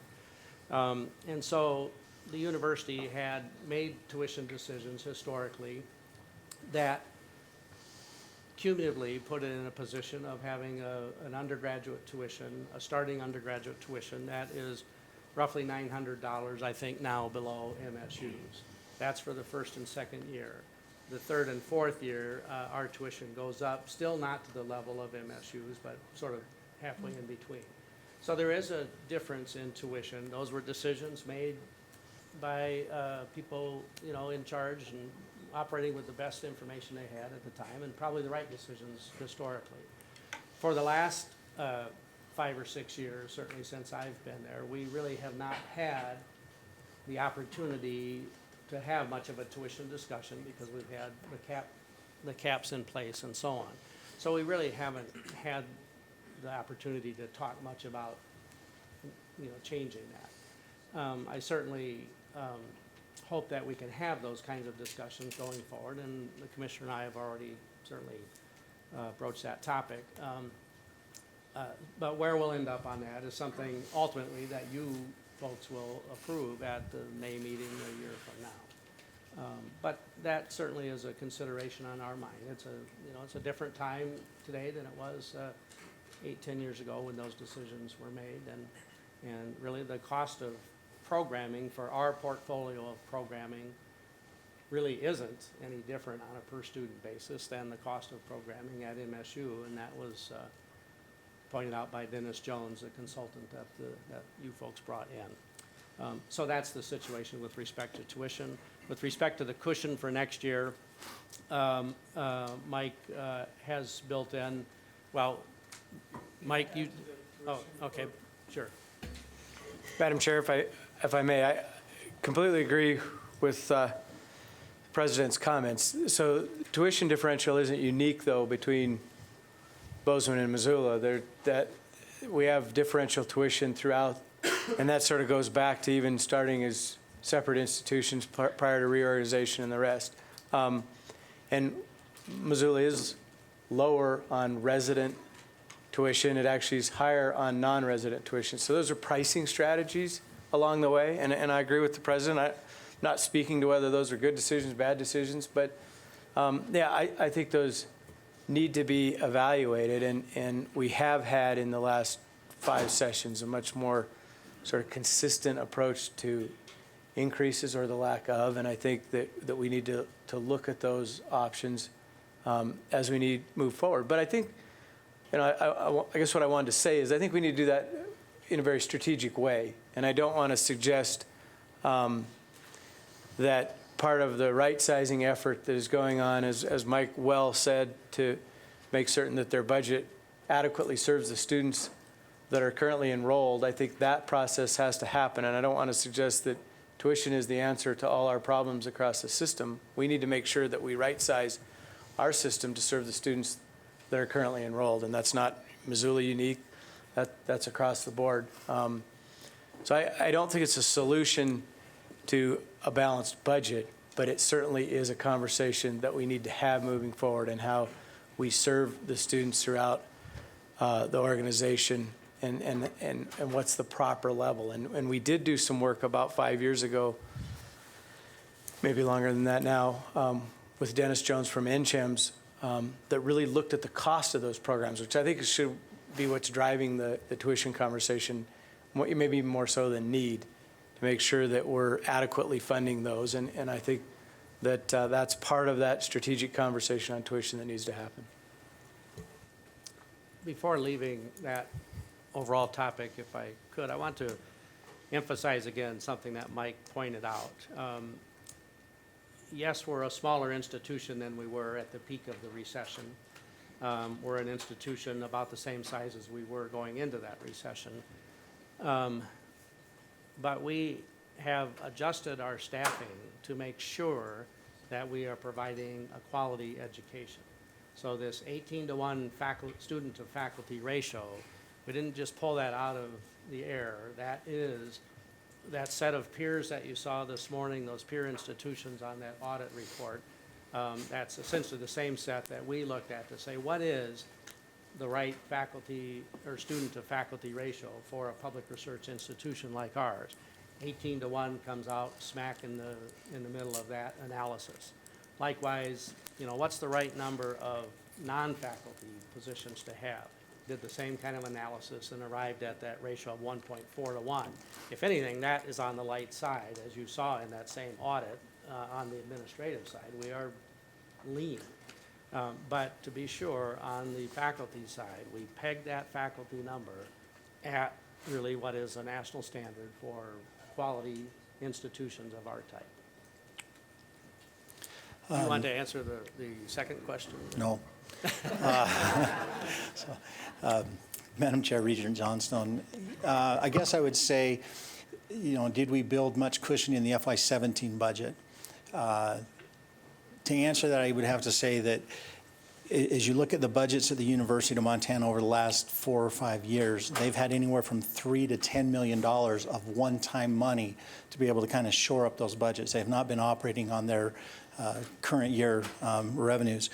So the project, or the plan that we've put in place for FY17 is with zero one-time money. So there are there are fund pools out there that we could use if we had to.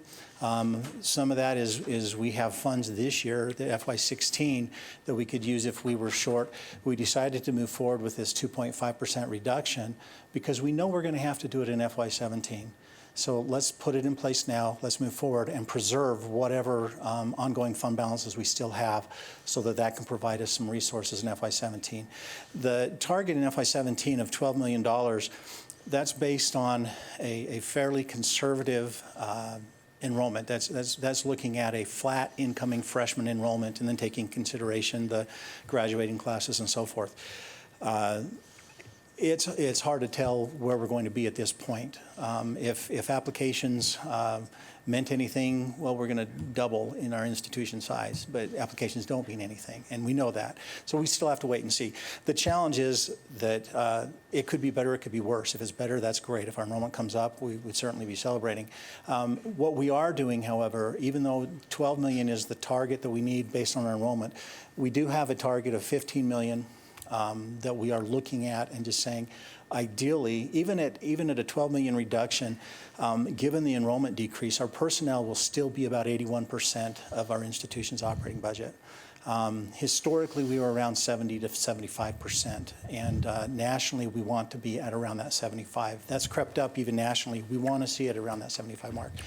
And so we're going to have to continue to look at how we can consolidate and centralize a lot of services that we're providing on the campus in attempts to even reduce the expenditures more. So I wouldn't say that we have a cushion built in directly, but I think we're putting operating practices in place that will ensure that we have them in the future. Regent Nystuen. Thank you, Madam Chair. A two-pronged question. First one relates to what's going on campus to ensure that you're retaining your students, the thousands of students you already have on campus, that they decide not to go somewhere else or give up their dreams of getting a college degree and so forth. So that's the first one. And then secondly, in times like this, the natural tendency is to hunker down, stay in your office, and unfortunately what ends up happening is other people tell your story about you and so forth. You got a great story to tell with your prospective students, with your alumni, your donors, and our communities.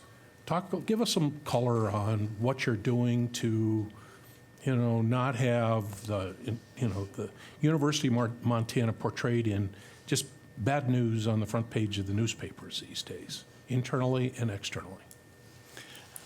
Yeah, I'd like to defer that one to the president. We got the I'd say stuff that I shouldn't. That's the finance guy. There's a reason Mike isn't our public relations person.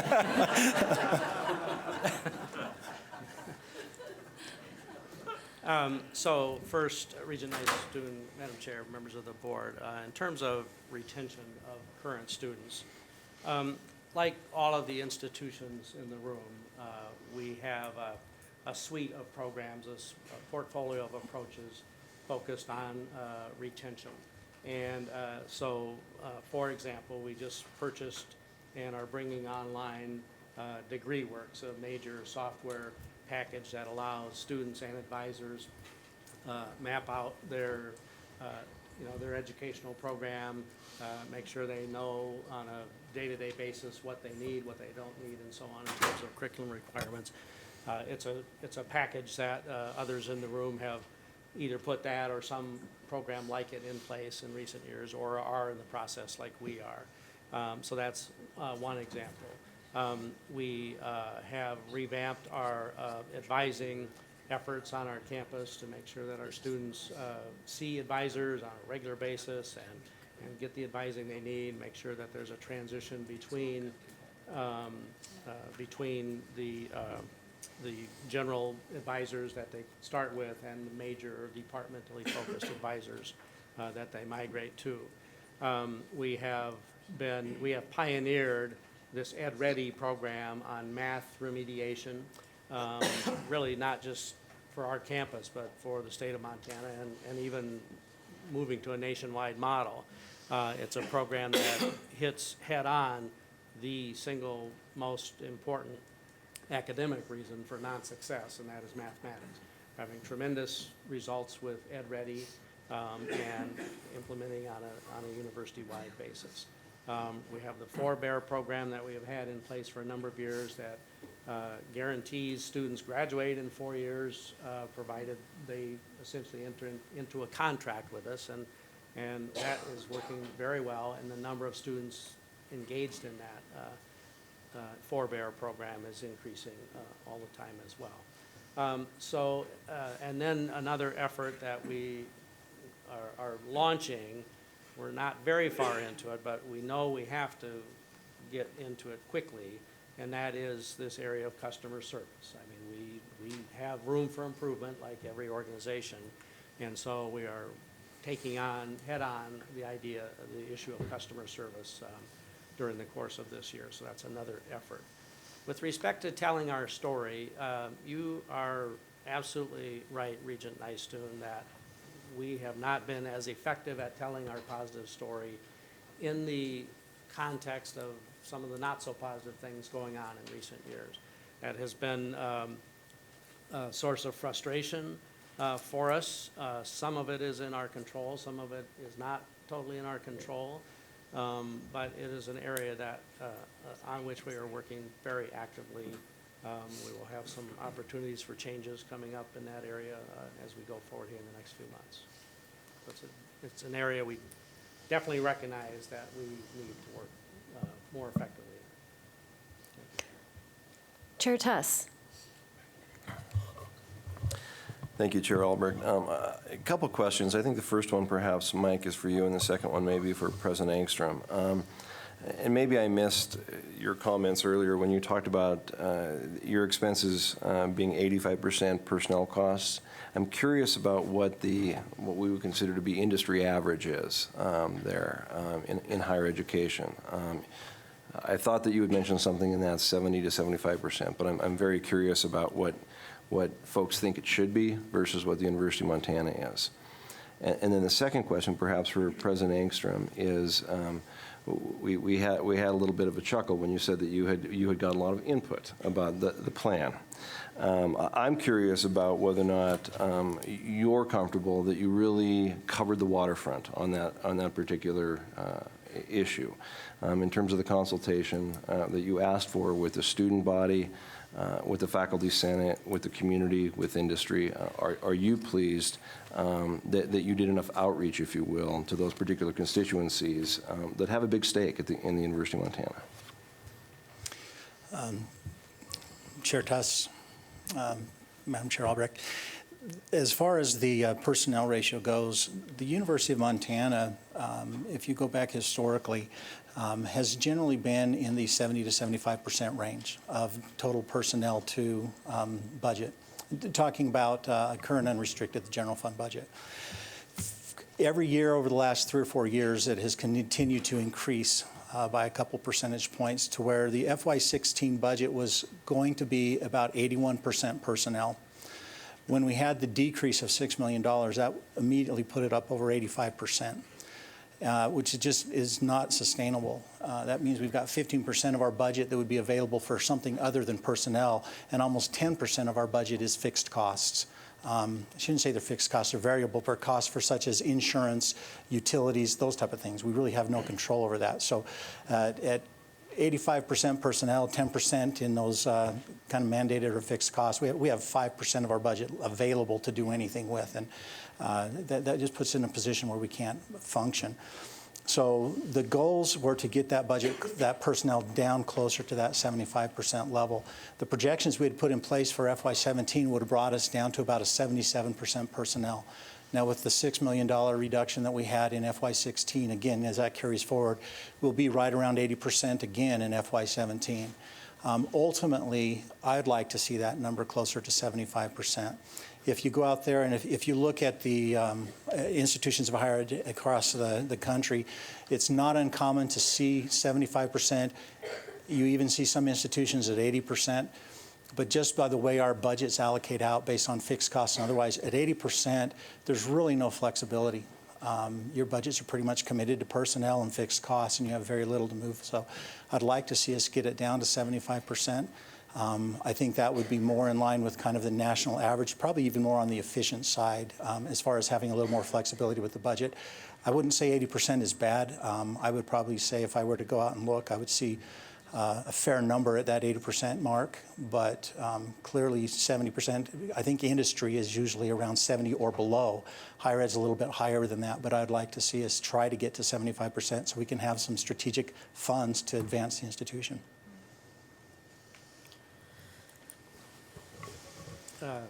Regent Tuss, Madam Chair, am I comfortable with the opportunity for feedback?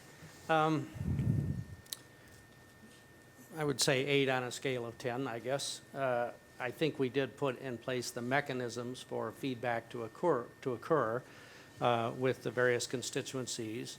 I did go in a fairly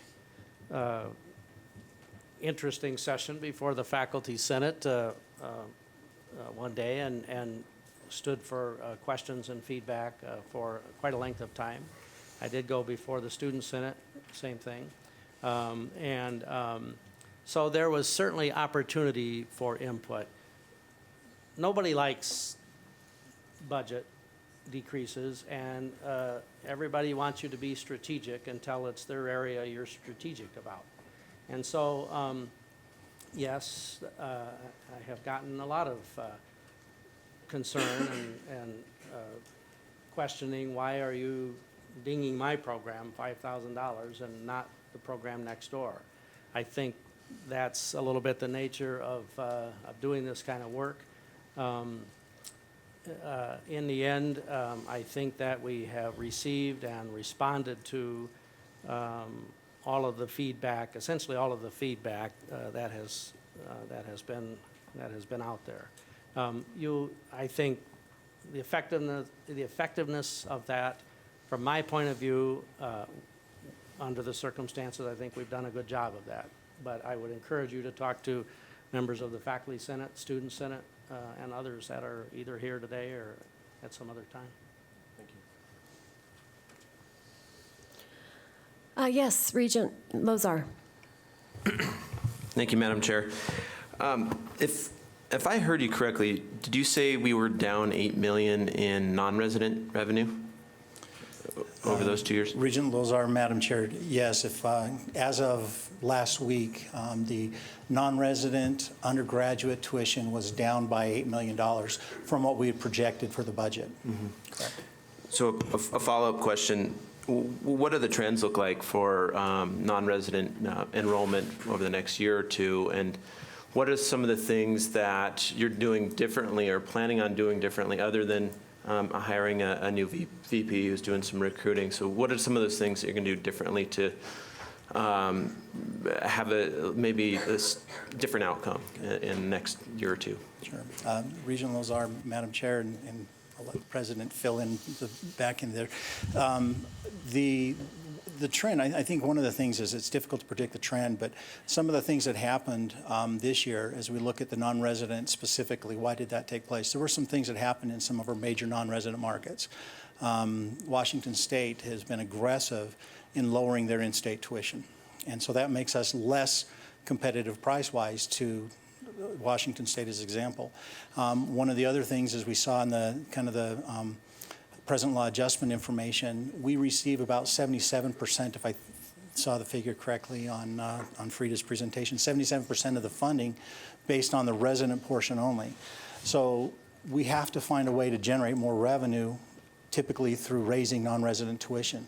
And we do raise a non-resident tuition rate, and we are on the high end for our non-residents. So, you know, we think that obviously with some of the tuition strategies that are happening in other states, coupled with the increasing cost of our non-resident tuition, that's having an impact on our non-resident students. Some of the things that we are doing is we're taking a very good look at our tuition waiver and scholarship packages, specifically with non-resident students. We're really focusing to make sure that we're targeting the areas where waivers and scholarships make sense, and that we're not just, reducing the costs across the board to everyone. So that's one of the areas, and I'm sure the president has more than that, but I hope. Put you on the spot. Regent Lozar, members of the board, I can add a couple of other things that I think are important.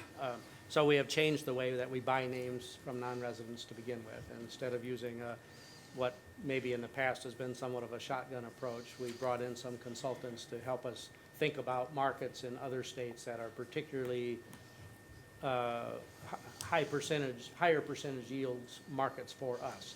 Communities with certain socioeconomic factors associated with them, outdoor interests, things like that. And so we have both increased the number of name buys for non-resident students, but also we are buying them in a more strategic way now than we were before.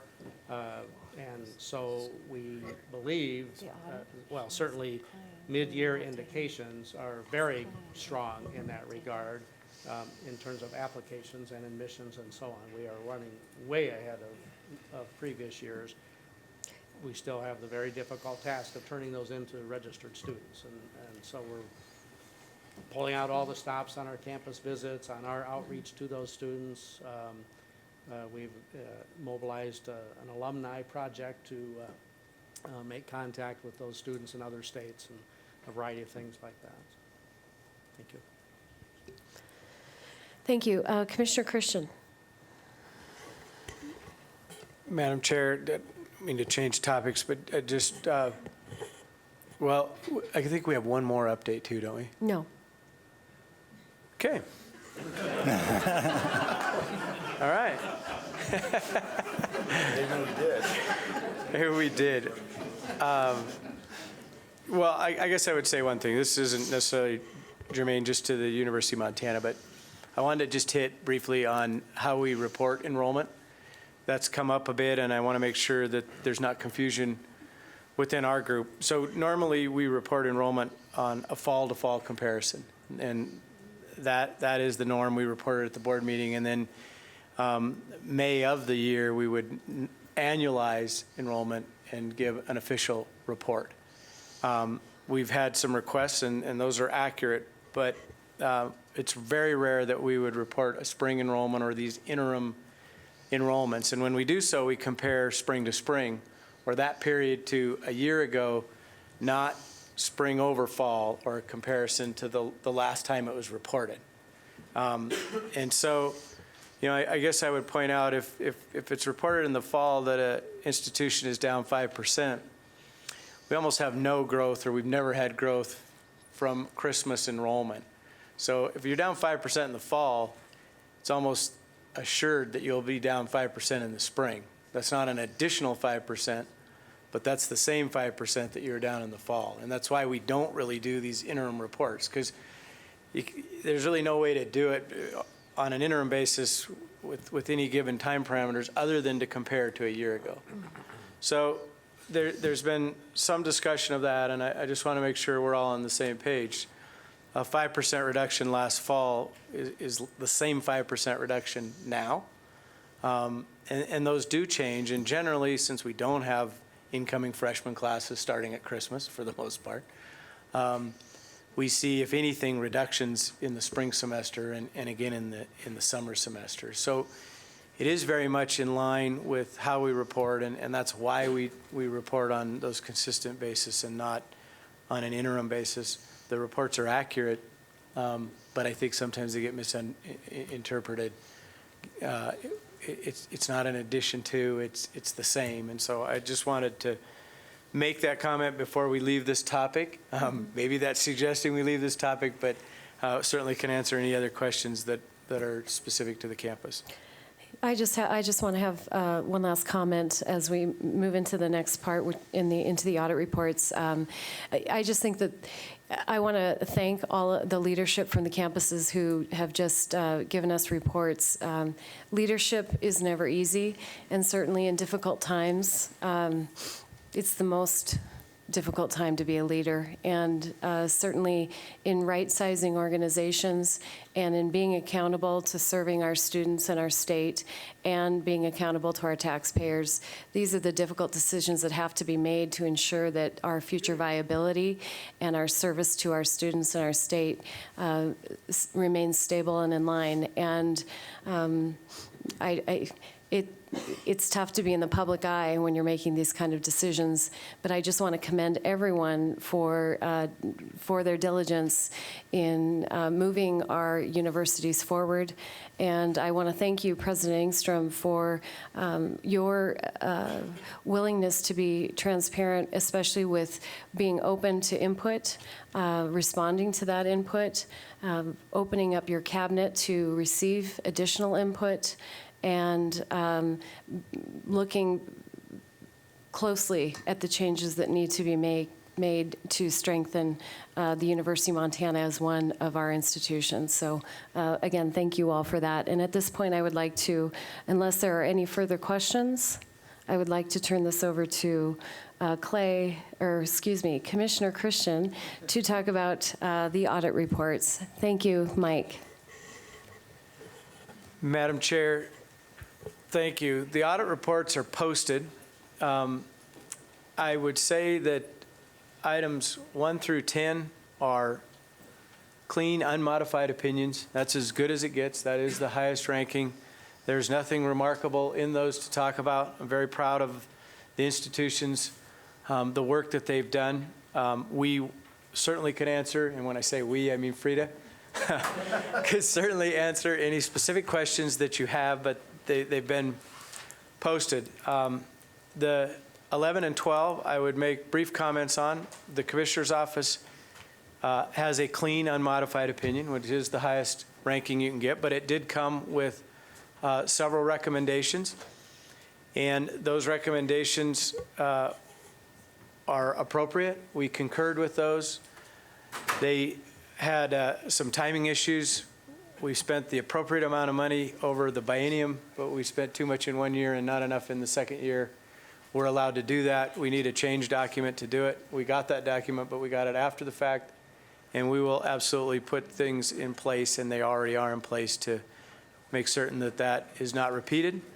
The third one, though, is worth talking about, in that the way we handle fire safety training funds, the legislative audit team felt that it was appropriate, that it's consistent with practice, but it's not consistent with an old law that has been on the books, and they have suggested that we get a legislative change to address the law, not the practice of how we're doing it. So in a sense, they concur with how we're handling those funds, but we need to clean up the consistency, and we've committed to do that. So there will be a housekeeping bill to address a change to that. I think it's spelled out in the report, but I wanted to address those. And then on item 12, that is the report that we went over earlier today in the Commissioner's reports. There was recommendations. We concur with those also. That, Madam Chair, is what I have to say about the audits. Again, clean audits, unmodified. I'm very proud of the work that our fiscal department's doing across the system, but we would be glad to stand for questions. Any questions? Regent Nystuen. Thank you, Madam Chair. I guess from my private sector world, seeing clean audits like this with very few footnotes, very few exceptions at all, this is truly remarkable. And I'd just like to send a message, kind of seconding your comments, Thank you, Commissioner, that took a lot of heavy lifting on behalf of a lot of fiscal officers. And it's a complicated process trying to keep up with the accounting world and their regulations and their changes and so forth. And so this is just an endorsement for a great job. And Chuck, good luck. Don't screw it up from here.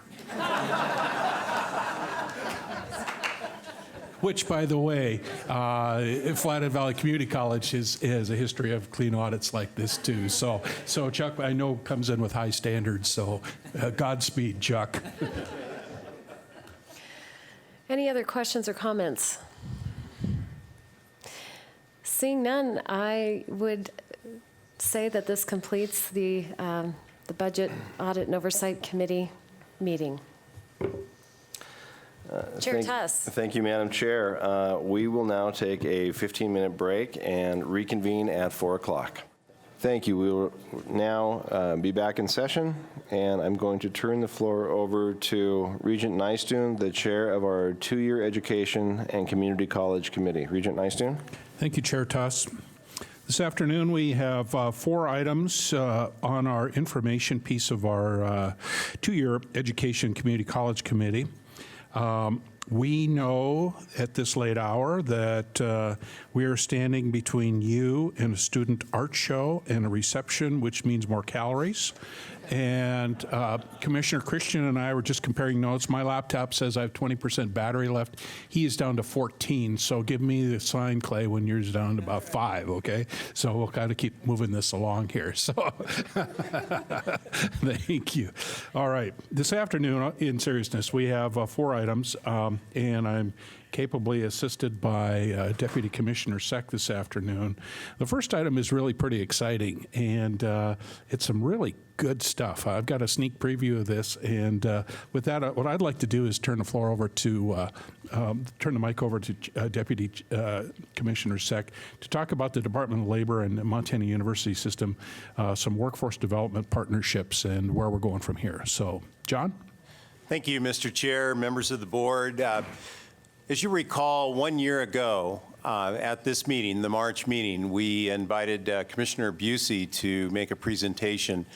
And in that presentation, Commissioner Busey really, I believe, set the stage for the collaborative work that's going on between the Montana University System and the Montana Department of Labor and Industry.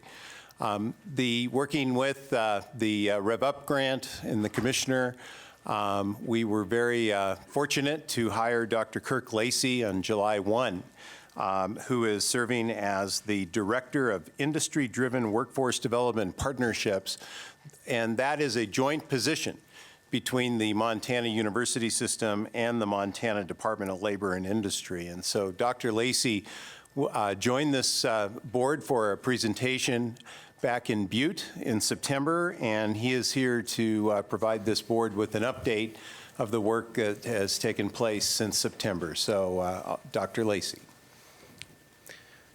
Thanks, Dr. Seck. Mr. Chairman, members of the board, it's my pleasure to be back here and to provide you with a brief update on some of the progress that has been made, some exciting developments in promoting new opportunities for alignment and integration and collaboration between the Montana Department of Labor and Industry and the Montana University System.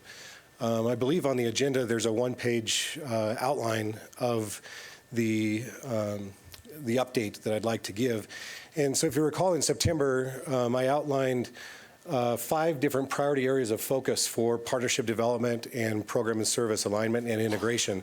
And so I just wanted to take a few minutes to give you the highlights of some of the progress that's been made in each of these 5 priority areas of focus.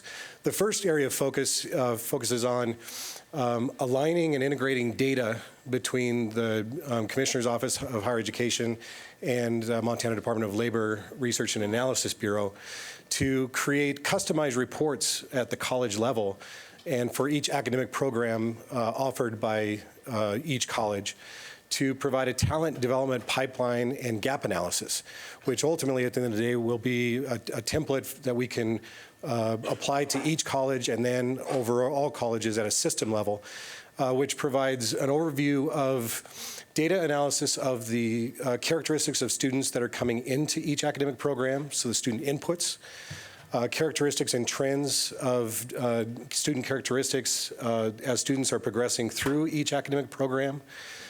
So the progression characteristics and retention characteristics within each academic program that and then the outputs, how the students are progressing out of each academic program into the workforce, whether they're program completers or not, how well are our academic programs filling the workforce needs of the different occupations that are supported by the different academic programs that are offered by the colleges around the state. So we're starting with one report as a template. We're starting with Missoula College. We're currently working on finalizing a draft of that report that can then be replicated for each of the two-year colleges around the state, and then also culminate in a system-level report that will provide analysis of the inputs, the progression, and the outputs of the student characteristics at the academic program level.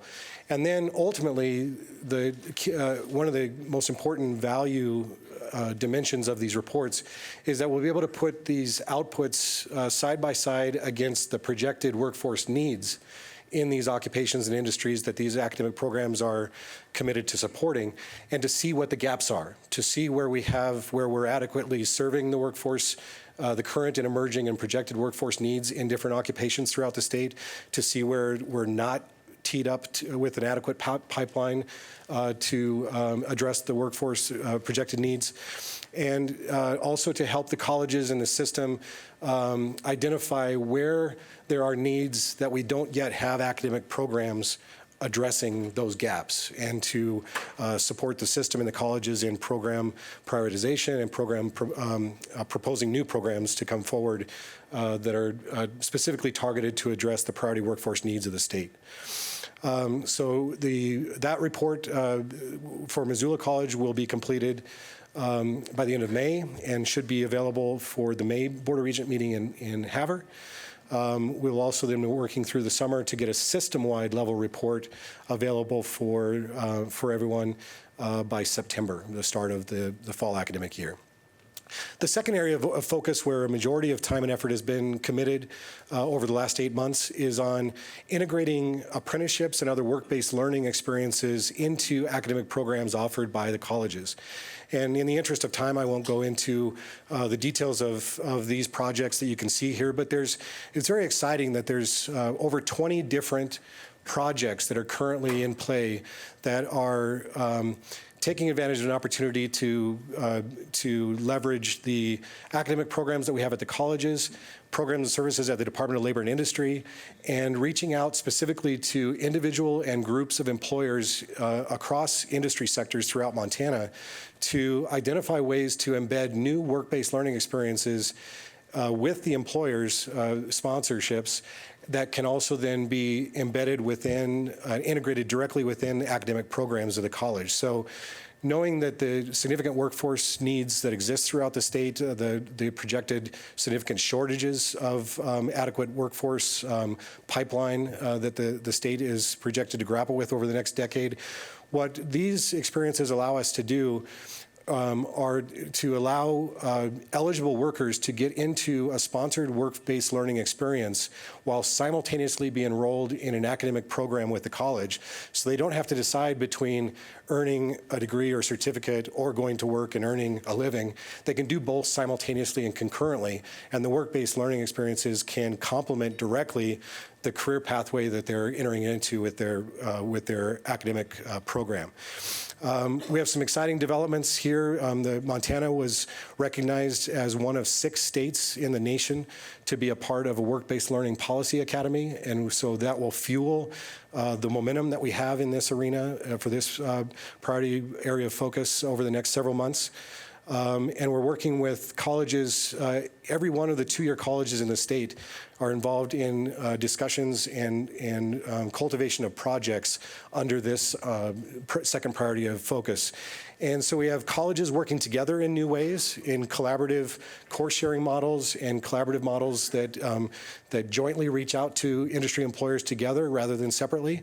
We have colleges leveraging technology in new ways to extend outreach to rural communities and to reach out to work-based learning sponsored opportunities in rural communities while those individuals can be concurrently enrolled in classes at a distance.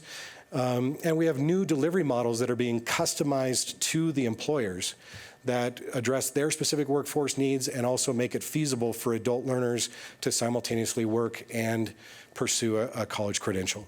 So this is very exciting, and we have a number of great projects underway. The third area of focus is related to serving employers' post-employment training needs, and so where our academic programs are typically linked with pre-employment training aspects, post-employment training is targeted to typically customized training or contract training that does outreach to employers to help support the workforce development and training needs for the workforce they already have within their organization.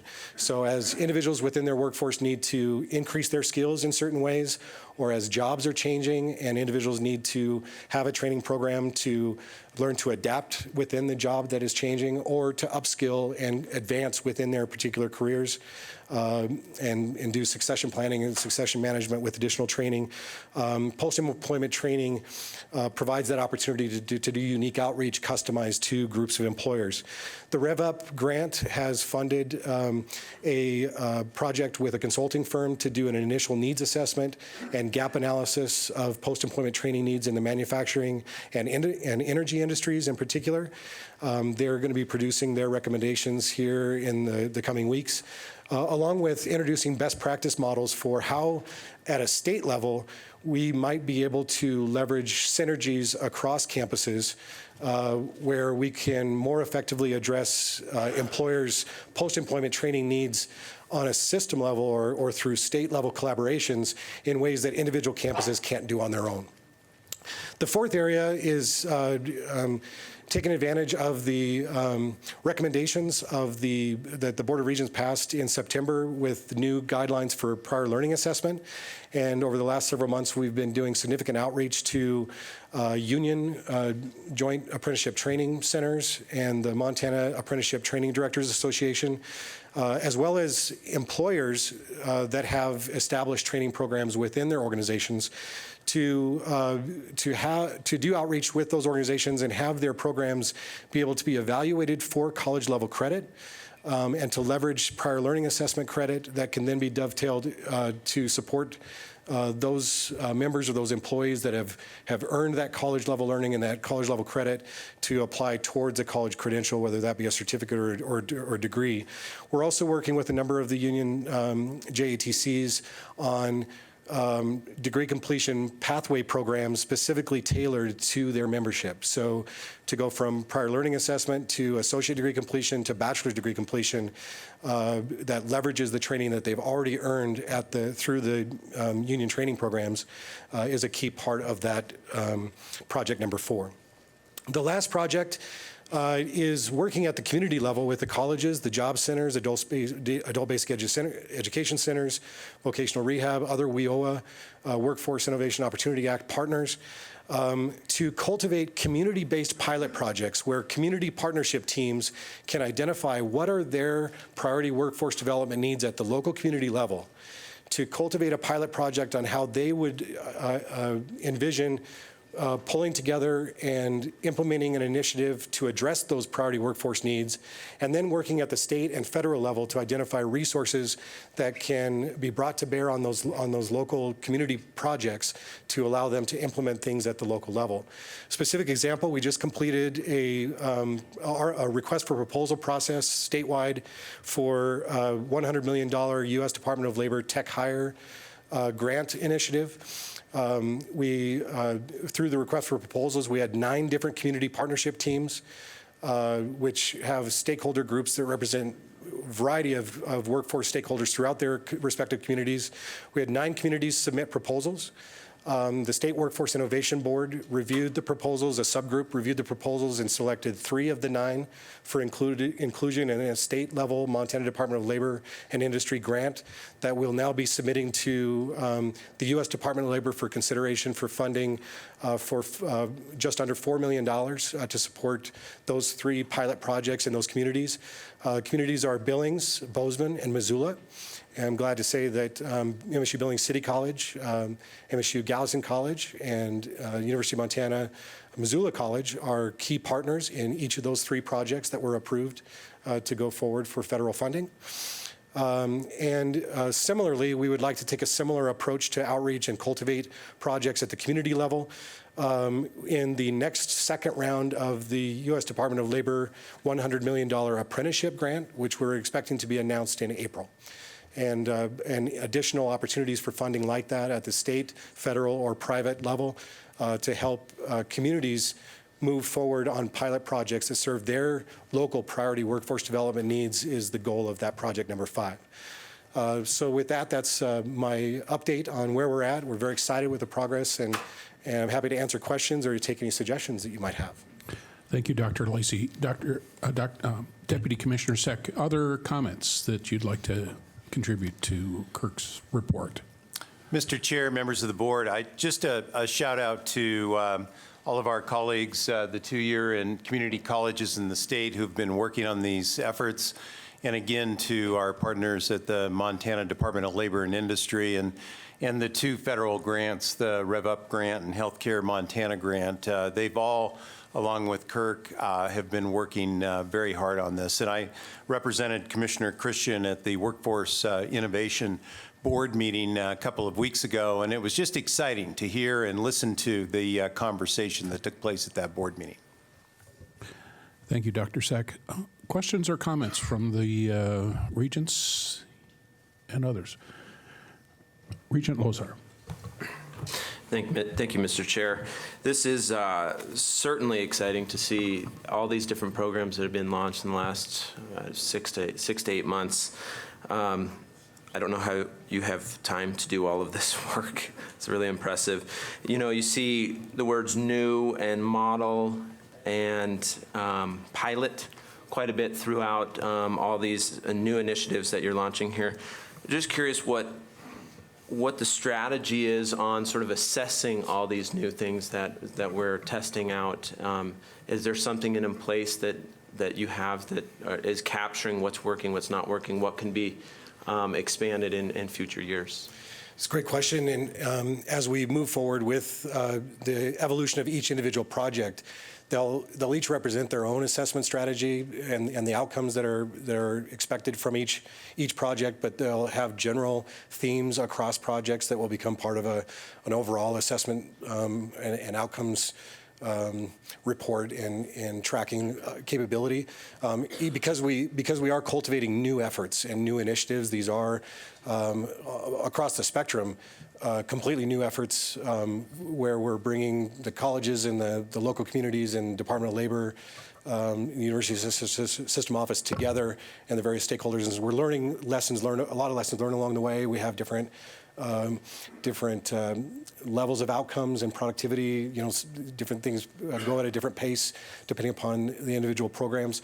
But as an example, in the Tech Hire Initiative, as one example, I've already compiled a list of 22 lessons learned of changes that need to be made in that process based on feedback from the participants at the community level, the college level, the Department of Labor level, that will help us refine the process itself, which will then improve the process for the stakeholders in future iterations of that type of project.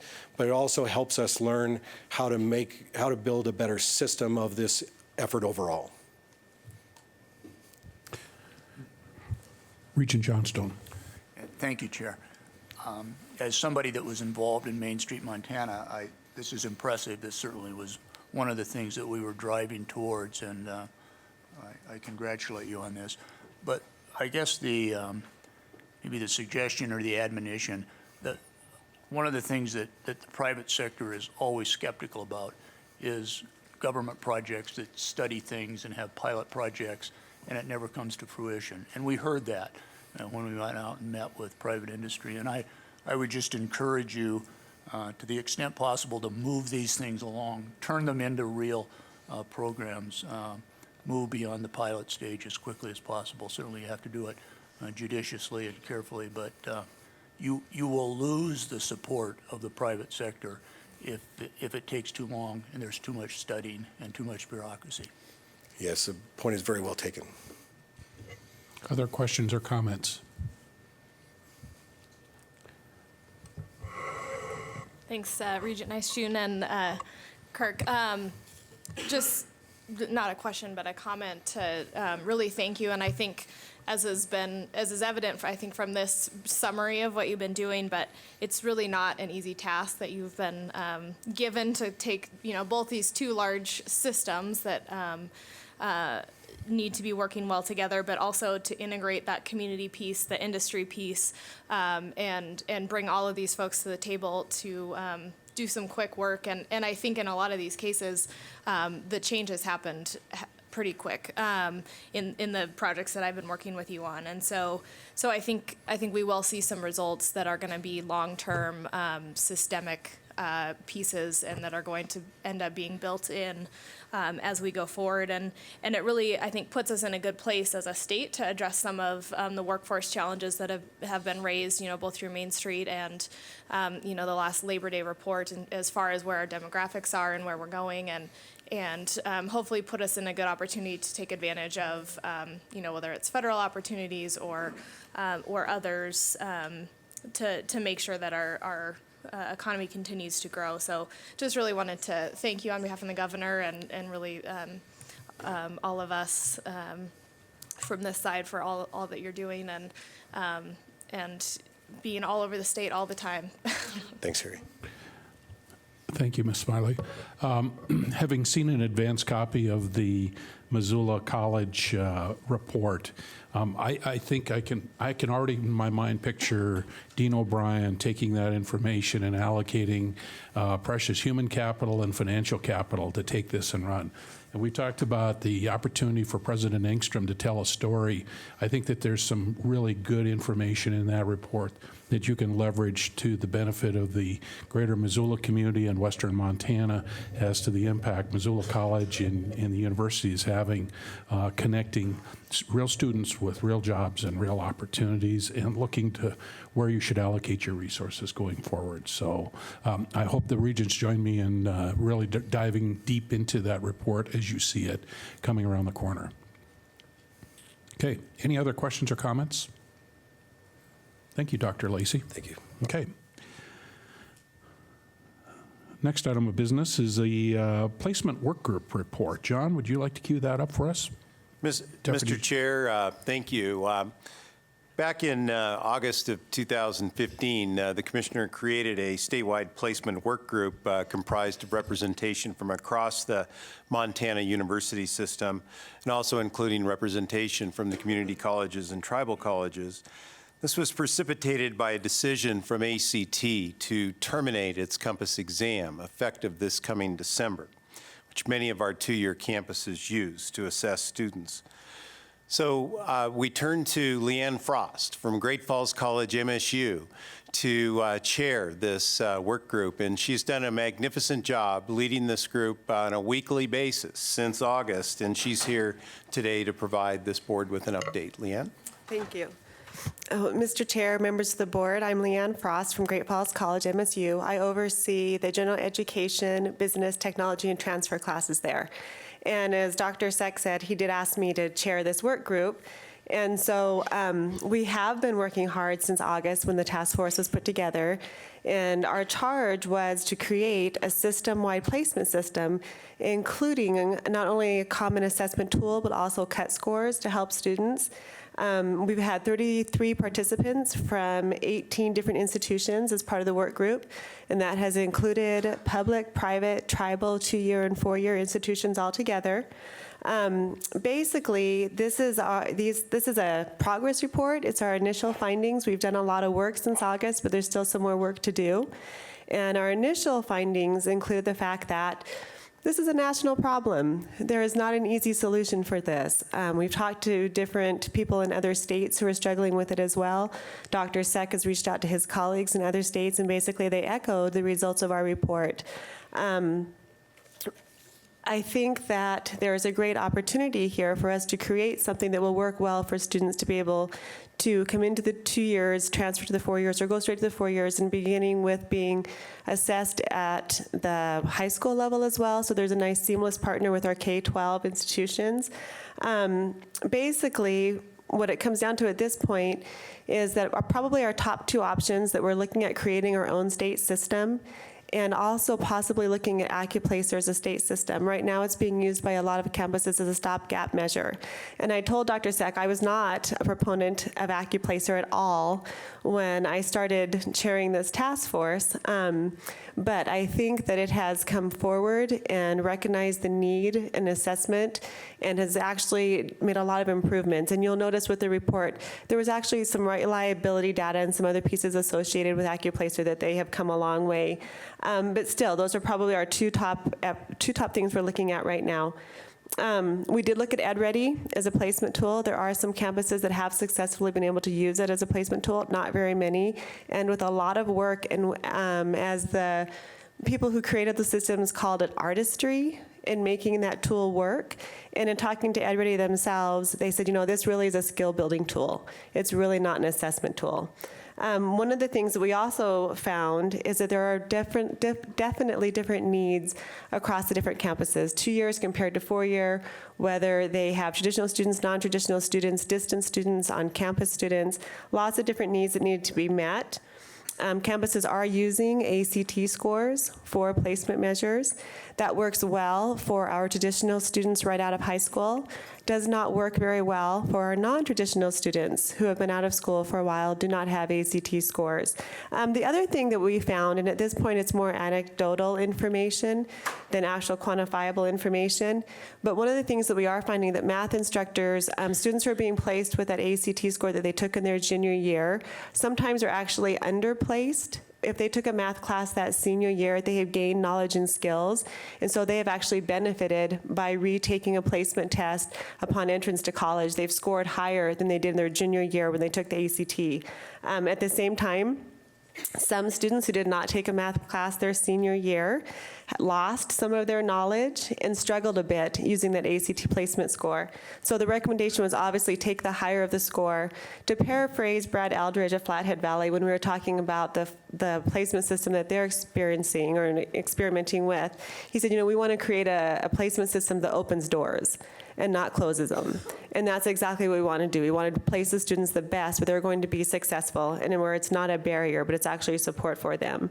Some of the other things that were her initial findings, there is consensus that some sort of multiple measures ought to be used, that just one placement score should not be the only thing that's being considered, that there's other factors there as well. We also looked at different assessment tools that had a way to measure some affective things like motivation, self-efficacy, grit, is how well they're going to persist when they come up against some obstacles. As well as a tool that would also just assess their knowledge and skills. So we looked at those as well, but we do think the multiple measures should be used. We could not find a non-algebraic math placement test, and that also is common across the nation.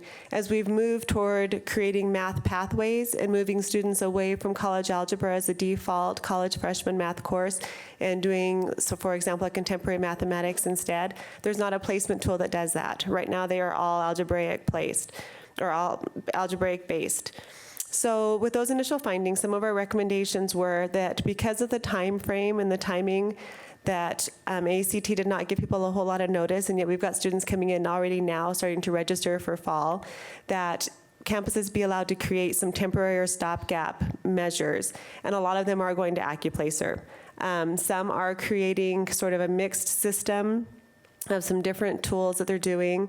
One of the things that we wanted to look at a little bit more were some of the examples and models that other states are using. Wisconsin in particular has a model that we were looking at. We do believe that the efforts need to continue to include the 4-year and the 2-year, and that we need to continue working those multiple measures and remember our distance students and remember our K-12 partnerships. So the recommended next steps are to reduce the size of that state placement work group. It was a little unwieldy. It was kind of big. So to reduce it and have a smaller group work on from here on out, now that we found some information, and in particular have a smaller group work to align the cut scores, particularly the campuses that are using AccuPlacer, so that we at least have common cut scores from AccuPlacer across the 2-year campuses that are using those. The other thing we would is like to continue and work with Wisconsin partners on their model. Both Dr. Cliff Coppersmith, the Dean of City College, and also Dr. Robert Hoare, the Provost and Vice Chancellor for Academic Affairs at MSU Billings, have experience in creating statewide systems. We'd like to draw on their expertise. Mindy Askelson at Ochi has also volunteered to help. She's been involved in helping set some AccuPlacer cut scores as well. And one of the things that she did note is that states at a system-wide level have been able to negotiate with AccuPlacer and get a reduced cost for the tests. So that's something we want to explore as well, if that seems like that's a direction that we would like to go. We also want to continue to partner with OPI, and then also consider how that we can use those ACT college readiness benchmarks as a more integrated part of college readiness. And then also, we would like to continue to work with Math Pathways Task Force. They've been a very productive group, and a lot of what we've been doing parallels what they're doing. So to kind of integrate those two groups a little bit more so that we're not duplicating some work there, and then continue to work. At the very end of the report, you can see there is a timeline, a proposed timeline. In March, we're already gathering different names from representatives from the campuses to work on creating these common cut scores, and then also be able to get those aligned so that campuses can start using them and have the campuses make any necessary purchases in April, because again, students are already showing up and starting to register for fall. And then in August, be able to have the campuses implement that system for spring 2017, and then come back and also be able to provide another progress report in September. Any questions or comments? Thank you, Ms. Frost. Questions, comments? Any additional color, Deputy Commissioner Seck? Mr. Chair, members of the board, I just want to thank Leanne and her colleagues on the placement work group. I think they've done an outstanding job, and as she mentioned, I did reach out to colleagues across the United States, and we're not alone. And in fact, I think we're actually ahead of the majority of the states in our approach to this. So I think we are going to get in a good place with this. Thank you. Any additional comments? If not, we thank you for your presentation. Thank you very much. Good luck. Thank you. Third item this afternoon for the 2-year committee has to do with dual enrollment program. Deputy Commissioner Seck. Mr. Chair, thank you. Members of the board, I'm pleased to introduce Ms. Amy Williams, who is, of course, the Montana University System Program Manager for Dual Enrollment, and she is here to provide an update since the last time she presented to this board, which was May. Amy. Thank you. Thank you, Deputy Commissioner Seck. Mr. Chair, I'm going to get started on the update for you all today. It's a pleasure to once again be here in front of you and share all the good news we have going on in dual enrollment. Next slide, please. So, Montana students and, of course, their parents are continuing to see value in this program, and our enrollment is showing that. I would note that spring 2016 is a projected enrollment, but based on a preliminary data poll done about a week and a half ago, looks like we're going to be up 12% compared to this time last spring. This is notable in particular because we have had turnover in dual enrollment coordinators in Billings, Missoula, Bozeman, Helena, and Havre. So those are some very large programs, and those are some very large markets. And despite the nuanced and very much relationship building based nature and complexity of dual enrollment programs and coordination, seeing that we're not taking a significant hit on those enrollments is very promising. In fact, in nearly every one of those markets, enrollment is significantly up at those colleges. So that is all good news. I would also say that we're seeing an increase noted here by the lighter blue bar in front in dual enrollment taught face-to-face in high school by a qualified high school instructor, one who meets our Board of Regents Policy 730. So this increase looks like it's steady and incremental semester to semester. It's about a 4% increase. Again, we don't have our spring 2016 numbers yet, but I would suspect they're going to be on trend with either fall or a little bit slightly higher. So this steady incremental climb that we're seeing correlates strongly to start of the Credit for Credit program, which is indicated here on the slide as well.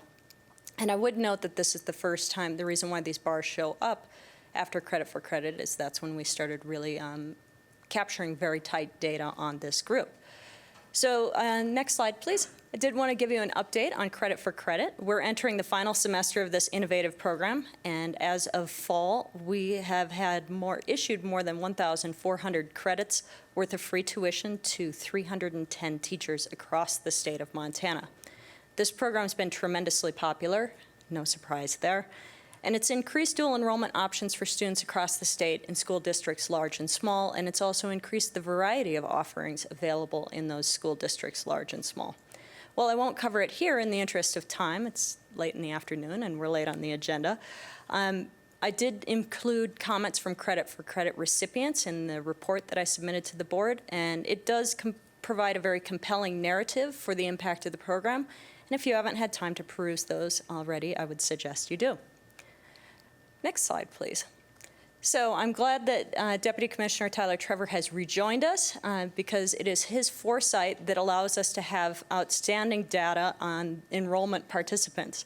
And we are really the envy of a lot of our peers, both in the region and nationally, now as I work on dual enrollment at a national level as well, because of the data set that we have. And as we've dug deep into this set, we found some very interesting and exciting trends, one of which is that dual enrollment students tend to choose the MUS. This is great. In fact, 63% of high school students that come from a dual enrollment program in our state choose the MUS and matriculate to our colleges and universities. This is an interesting comparison when one looks at the public high school graduates and their rate of attendance in MUS, also provided by Deputy Commissioner Tyler Trevor. So I think that this makes a very strong statement about the types of connections these programs are building between high schools and colleges and how they are integrating the real value of the Montana University system as an education option for students. I think it also speaks volumes about the value of this program to our campus, as does the next slide. So it's one thing to see success in engaging students in higher education. Equally important, if not more, is making sure students are well prepared when they enter our institutions of higher education. Fortunately, we're finding results that indicate dual enrollment definitely helps with this. Thanks again to Deputy Commissioner Tyler Trevor for the data. But we're seeing that dual enrollment students based on 3 cohorts, 2012, 13, and 14, we're seeing these students enter the MUS better prepared as demarcated by higher first-year retention, higher first-year college GPAs, and then accruing more credits and making better progress towards a degree in their freshman year. And that is excluding the credits that they're bringing with them from participating in dual enrollment. What is very interesting, and I'll draw the board's attention to it because I've received questions in the past from the board about it, is whether this is a program that benefits college-bound students already, and therefore we're seeing a cherry-picked pool that's already doing well, or not. So we took time to dig into the data and looked at it, and the benefits that we see in terms of retention and freshman GPA and credit earning are independent of high school GPA. So when you break it down on A students, B students, and C students, all types of students are benefiting from this program. Now, our data set is youthful, and this is Montana, so it's a little small compared to some of the large nationals, but it is spot on trend with large, longitudinal, statistically rigorous national studies. And these are the same kind of studies that show dual enrollment increases high school graduation rates, it increases college going rates, college completion rates, success in college, and decreased time and costs to degree. So these are all very positive indicators. And because of the steadily growing volume of dual enrollment research nationwide, a lot of policymakers have zeroed in on this program as a great student success tool. We've seen it come up in ESSA, and the newly passed version has specific language indicating dual enrollment as an allowed use of funds.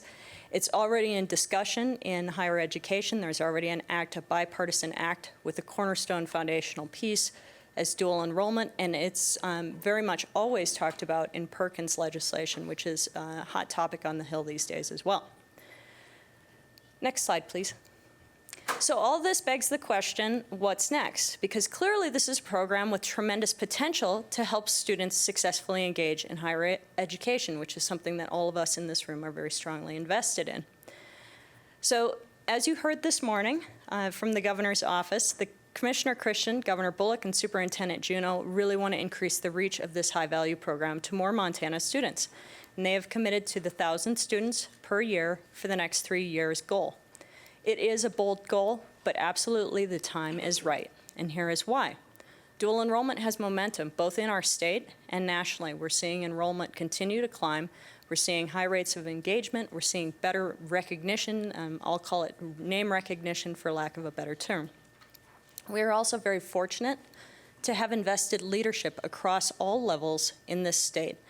Of course, Commissioner Christian's been a primary leader. Deputy Commissioner Seck has long time supported this, had a supporting role on this initiative. And we've got leadership supporting at our colleges across the state, many of which we've stolen talent from other states that have advanced programs and know the value of the program there. We have great leadership and engagement with OPI and also in our high schools across the state. You can't buy that kind of support, and we wouldn't anyways, right? So from the leadership standpoint, we have an outstanding stacked deck of cards, I'll say. We also have a couple other things going for us. Our system office works in a very coordinated way with the colleges across the state. We have the personnel and the policies and the procedures in place in a very solid, firm way to get this done. I've always said that I'm very fortunate to work with one of the best teams of dedicated education professionals in our dual enrollment coordinators. In addition to all of that, our office has developed a strategic plan that has 3 parts to it for leveraging existing resources and relationships to really give that extra push to reach the 1,000 student goal. Primarily, I'll start with the big ticket item. We're looking at strategic use of Perkins funds. The state executive leadership team met in January and agreed to reorient the Big Sky Pathways program so that its primary focus is increasing career technical education, dual enrollment in high schools across the state of Montana. So this will benefit a wide range of students because CTE courses tend to engage students that are both college-bound and also those students that have not traditionally considered college. It benefits a wide range of schools, and we've heard a lot about workforce today. This will help increase knowledge of high-demand workforce degrees and careers readily accessible through our 1- and 2-year programs also, and help Montana address the existing and rapidly evolving labor shortages that we are all hearing more about. We're working on strategic program targets. This is kind of a catch-all term to talk about how we can take our existing programs and grow enrollment in those. Not every student that takes a dual enrollment class takes it for dual credit. So that's an area where we can explore how to increase numbers there.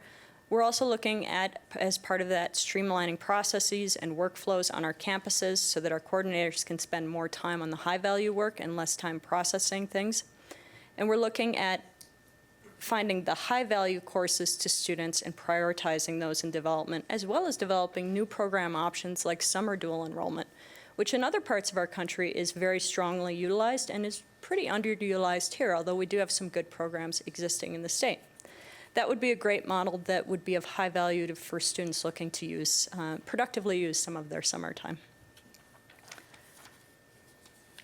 We have already, I'm proud to say, increased our level of existing collaboration with the Office of Public Instruction. We are in conversations about how to best engage great resources like their Teacher Learning Hub. We're already using their Learning Opportunities portal to reach more teachers about graduate credit opportunities available and continuing ed available through our campuses. And we're also connecting in a much more concerted way to discuss or get access to reaching Montana's Association of School Superintendents. Even within our system, we're increasing collaboration and coordination. Dr. Kirk Lacey, who you got to hear from before, and we're working on projects with him that bring together dual enrollment and career pathways and work on the workforce pipeline side. We've connected with Healthcare Montana's apprenticeship program manager, Valerie Pite, to talk about possible credit models within that. And of course, there's been a lot of collaboration with our new AMA and K-12 partnership director about building a more comprehensive approach to reaching underserved parts of our state with dual enrollment. So I would close by saying that this state, this system, and this board and its leadership has really built and worked to build this program tactically and strategically. We've consistently made smart and occasionally very bold decisions to do that. And we're seeing success as a result of that, and we're seeing success in terms of program quality, program growth, alignment with system policies and practices across the state, and most importantly, in excellent outcomes for students. So we are well positioned to take this program to the next level, and ready and willing and excited to do that. Thank you. I'm happy to entertain questions. Thank you, Ms. Williams. Questions, comments? Chair Tuss. I would just say that I think there's something magic to what we're doing here with this dual enrollment. I'm continually blown away by the statistics. So kudos to you and everybody else involved with this. I see absolutely zero downside to our continuing to do this, and I would hope that we would continue to put our foot on the gas pedal here. 63% of high school students engaged in this program become students in the Montana university system. That's an incredible statistic in my opinion.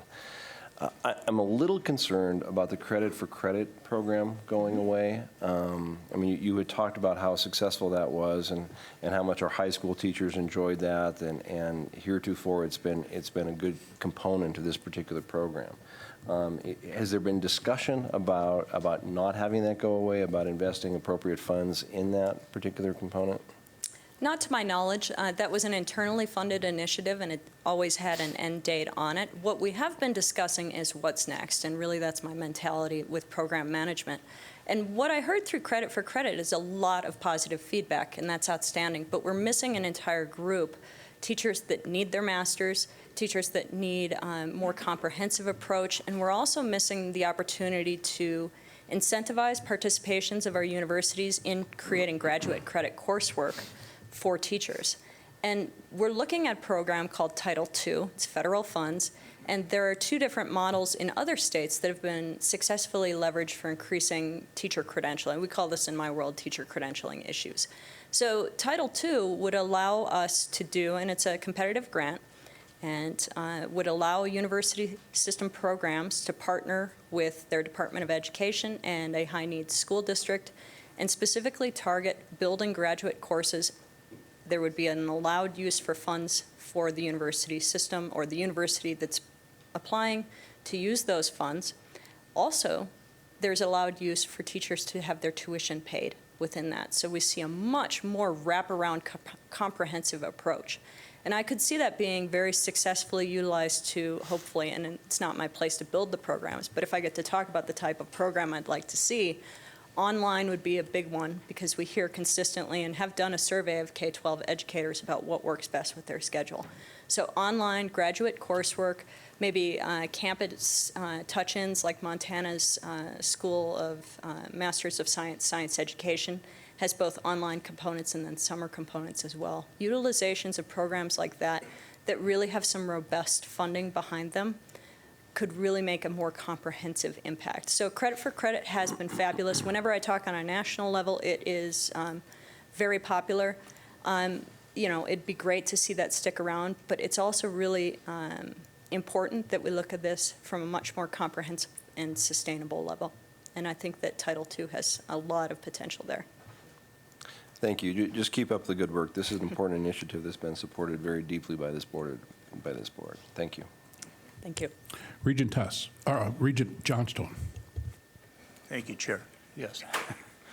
A very impressive presentation. As I've told you, I wish I could do your presentations. But can you talk to us a little bit about the capture rate? If I understand it, we've been about flat for 2 or 3 years at about 2,100 students. Mm-hmm. What's the potential universe out there of students that could participate in this? These are what, junior and sophomore, junior, senior? So how many do we have in Montana? That's a really good question. Steve York can fact check me on this, but last time I talked to OPI about it, it is about 10,000 students per class. Would you nod along? Yeah. Okay. So we're talking about 10,000 students per class. We are obviously not fully engaging that. When I speak with the governor's office and when he puts me really on the spot, he holds the emblem of Iowa up as the model that we should be chasing. And in Iowa, 50% of the graduating students have participated in dual enrollment. Now, that's something that gets talked about. I chair a committee on state policy and leadership for the only accrediting body in the country for dual enrollment. That's something that gets talked about as an objective at all levels. I think if we increase our level of engagement, one thing that Deputy Commissioner Seck and I have talked about a lot is increasing the level of engagement in all programs and really creating a wide level of service for students. So that means career technical education in all of the different stripes that it occurs. And that also means the gen eds, which in our system, 70% of the dual enrollment, plus or minus a couple points depending on the semester, 70% of that is gen ed. We've got a lot of growth to go before we're balanced, and I think an ideal balance would be about 50-50. Then we'll start tapping into more of those 20,000. So if you increased it, your goal would be to increase it to roughly 5,000, is that correct? And using the Iowa metric, that would get us close to what Iowa is producing, about 50% of graduates? Yeah, I think it would. I'd love to fact check with my data guy, but yeah, I think that would get us closer. I think if we really want to chase an objective, we need to chase a realistic objective, and that's why there was a lot of discussion about this goal prior to committing to it. And I think that we moved there with very strategic plans, just like we always have, and then we get strategic results from that. I think 25%, 30% would be a great objective to get to. I mean, in terms of making an investment on behalf of the Regents, if we could get there, the payoff is pretty extraordinary. I mean, in terms of additional enrollment in our university. So on a risk reward or return on investment, if we could achieve that, that looks like a pretty good deal for us. Other questions or comments?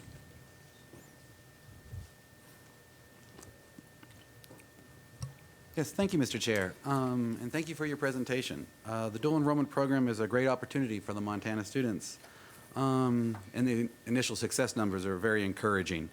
At the campuses, each course is periodically assessed and enhanced by faculty trained in the field to ensure that the learning outcomes are met. Because if a course fails to continue to instill the required learning outcomes, there's a risk of the student failing the subsequent courses and therefore extending their time to completion and decreasing retention rates. So my question is, how will the rigor and quality of each of the dual enrollment courses be continually assessed and enhanced so that we can ensure that the program's a success? And how will these efforts be funded and prioritized on the campuses? Professor Babbitt, thank you for your question. Yeah, we have a system in place where we're already doing assessment of quality control, and quality control, we'll call it for lack of a better word. There is an actual framework that runs our program that ensures rigor and quality, because without rigor and quality, we have students taking courses, coming to our campus, and having just the kind of outcomes that you discussed. So the heavy lift of that is on the dual enrollment coordinator. Their job is to coordinate the academic piece, not from the standpoint of overseeing the academics, but to work with faculty and staff on those academics. A lot of that, I would hope, in the best models I've seen, is by incorporating that high school instructor, like they are at a satellite campus, and bringing them to campus for just the type of trainings and syllabi updates so that they become part of the team there. They benefit from participating in that. That is probably, if we're going to talk a cost-effective model, that is the most cost-effective model one could look at. There are other models in use that are very successful in our state. One college provides comp time for faculty liaisons. It's generally what we term these people. Comp time for faculty liaisons that provide dual enrollment instructors face-to-face contact and ongoing contact as well. One provides summer training with entire departments for their dual enrollment instructors that are in the high school. And one includes, one college just simply says that our faculty works on this because this is part of our mission. It's what we embrace and we think it's important. And so those are kind of the pieces of the spectrum, including the instances of bringing faculty as if they're, or high school teachers as if they are off-site faculty in for actual faculty training. That really ups the experience of a high school instructor and makes them feel like they are part of the faculty team delivering this content in the high school. There are a lot of different pieces to the way these programs are run. We have a comprehensive set of guidelines that were adopted by the Board of Regents, and those guidelines were written in conjunction with the only accrediting body in the nation for these types of programs. So we feel very solid about having when I say personnel policies and procedures in place, we have a lot of that in place. We're talking, all the dual enrollment staff and coordinators across the campuses in the state talk on biweekly conference calls. So we have a high level of collaboration, I'll say, across the MUS. So, and I think that the data bears out the quality that's being offered out there. 69% last semester was 69% of the dual enrollment was offered in a high school. We're still seeing those students come in with high rates of success and highly prepared. That's why we collect the data. Good question, Professor Babbitt. Would it be fair to assume that the remediation rates would be much lower with the students coming in out of the dual enrollments as they enter the university system as well? So we're not investing the dollars in the remediating these students because they're coming in with good credentials from the very beginning? Thank you, Mr. Chair. I would say that is highly dependent on the type of dual enrollment program and what things are offered there. So if we had a magic wand, if we had a comprehensive program that included an English and a math and a science, some of those core pieces and all the career technical things in place in every A, B, and C high school, I think we'd see pretty profound impact. And in fact, one of the listservs that I'm on talks about the remediation and the correlation between comprehensive dual enrollment programs and remediation. I don't know anyone who's minted a PhD on that data yet, so I'd have to dig a little deeper before I would stake my reputation on saying there's a one-to-one correlation. But it certainly resonates and makes sense. There could be potential cost savings with that. That said, I know for a fact there are some schools out there that have one dual enrollment class in their entire high school, and it's CAD. That's not going to have a profound impact on math remediation and writing remediation. So really having these dual enrollment coordinators and working with the system, when we talk about strategic program targets, talking about pursuing growth very strategically and tactically instead of what we talk about in my world as a shotgun pattern of, well, what can we put together? And to some extent, Montana has been through that, and we're really now looking very targetedly at what our objectives are and how we can best serve students. Thank you. Any other questions? Regent Lozar. Mr. Chair and Ms. Williams, it was a fantastic presentation. I think we're all pretty excited about the direction of where dual enrollment is going here in the state.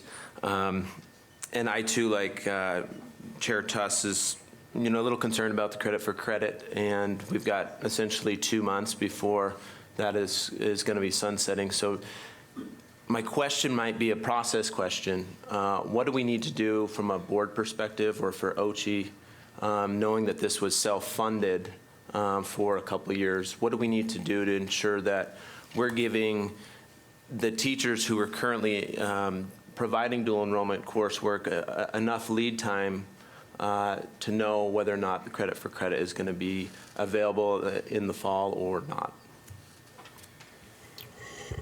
Mr. Chair, Regent Loza, so from the get-go, we've always talked about this as sort of a time-defined project. And the mindset behind it was to try to sort of stimulate growth, which I think it's done. I think we certainly can look in earnest about the ability to continue to fund that. It grows exponentially as that moves forward. And we really believe that it would have little or no effect if it's just sort of an unfunded mandate. We actually pay the campuses for those credits. Otherwise, if we just make them free credits, then that's another burden for the campus to bear. I don't think it really gets where we want to go. So a very unique program. I think we're need to actively look as this rolls out and before fall semester starts at whether it's credit for credit or some other incentive, what can we do to help us get to that 1,000 students a year growth? And we know that's not going to be easy, but we also know that's what we need to do and where we need to be. So that's the target. We absolutely will have some conversations at the OCHI level about what's possible, and if we find some things that are promising, with feedback from the broader community, we can bring those back to the board and look for support on that end.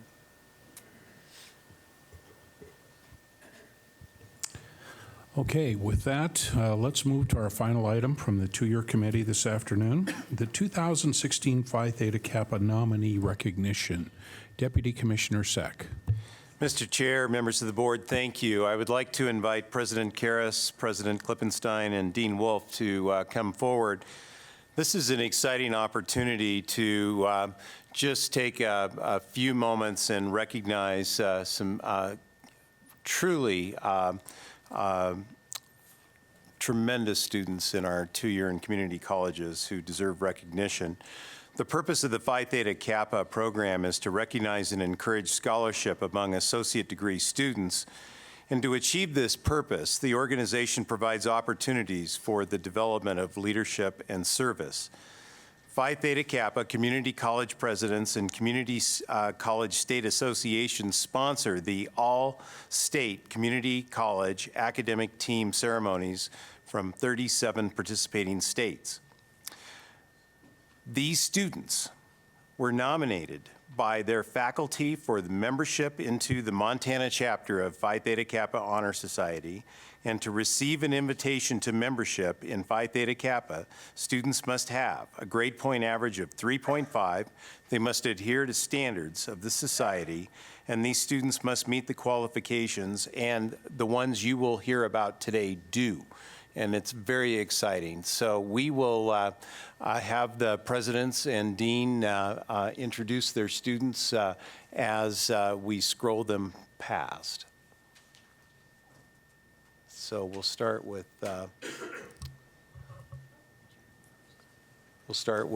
President Klippenstein, and then we'll just work our way through. So, thank you. And they're going to share just a few tidbits about each of these students. Thank you, Mr. Chair, members of the board, Deputy Commissioner Seck. It is an honor to be up here to talk about some outstanding students. The first for Miles Community College is Whitney Bach. Whitney is an outstanding student on our campus. She's very, very active. She works on campus. She loves MCC. And when you scroll down, if you could scroll that up a little bit more, her statement at the very end, she talked about her experience firsthand at Miles Community College's slogan. It definitely meets with what she accomplished, was start here, go anywhere. And I very much have enjoyed getting to know Whitney. If you take a look at her background, she comes from Wolf Point. She is a current president of the PTK chapter, and she's also very active in Student Senate. One of the things I really like to see as well is that she will be transferring afterwards and going to Montana State University Billings, which I'm very excited about. Whitney is just, again, an outstanding person who found a nice niche in Miles Community College and found that that first 2 years really helped her move forward. So we're very excited about Whitney.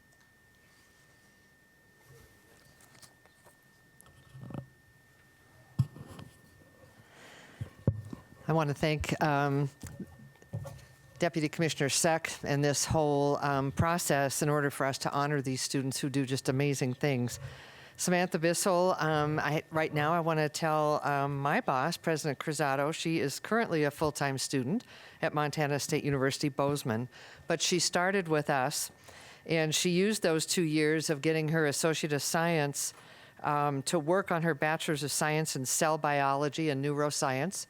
For those who think that the two-year colleges and community colleges only do vocational or tech ed programs, we got some high-quality students there. She hopes to go on to medical school, and her dream is to become a surgeon specializing in neurosurgery.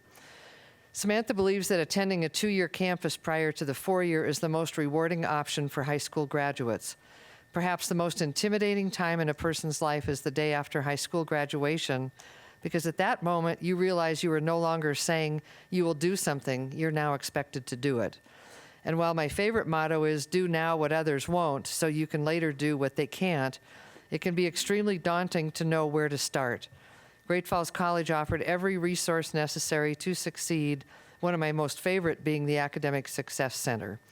In addition to her studies, Samantha has been researching algae for the Montana Space Grant Consortium, which is through MSU Bozeman, and will be presenting her findings in April.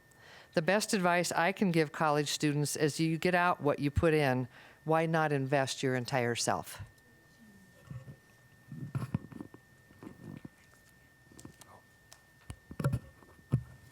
I would like to introduce Tim Burchard. Tim is again another one of those active students on the campus. He is from a small town in Freud, Montana. He has been working towards his degree, AAS degree in information technology. He did start off in the radiologic tech program that we have in affiliation with Butte. And he soon found that that might not be quite for him, and that's what a community college sometimes is all about. You get that chance to test, and he quickly fell in love with the IT world, and he's moving forward with completing a degree in that. He is also the student body president, and the one thing we have is a shared governance council, and Tim has been very active on that, giving good updates to both the faculty and the staff representation. He is active at the Board of Trustees meetings. He provides a report, and he has also attended the Board of Regents meetings. The one thing that I like about Tim is that he has done a great job in trying to build a campus life, a student life, and he has been active in trying to get more students to go to participate in different activities in the town. He has been active in leading some discussion and helping make some facilities changes in the residence halls.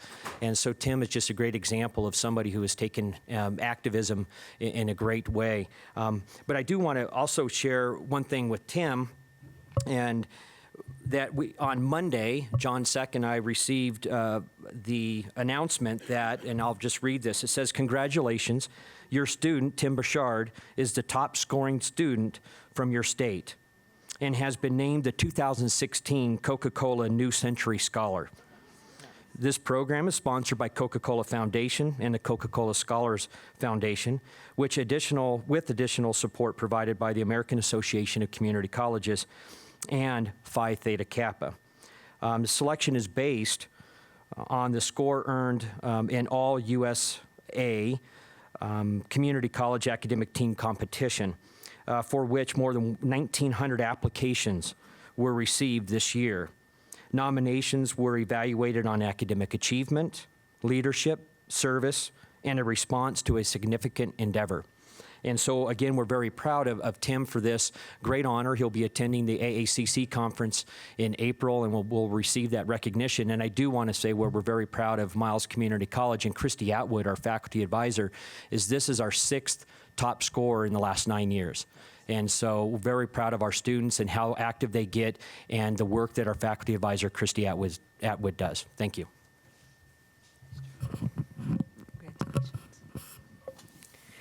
I'd just like to add that Phi Theta Kappa is unique in the United States for community colleges, and that the research shows that students who are involved in Phi Theta Kappa have a higher retention rate, a higher completion rate, and a higher grade point average, and complete in fewer years. So we're all very pleased to have Phi Theta Kappa chapters on our campuses.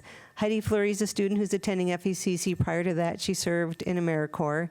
She's a member of our FECC Phi Theta Kappa chapter.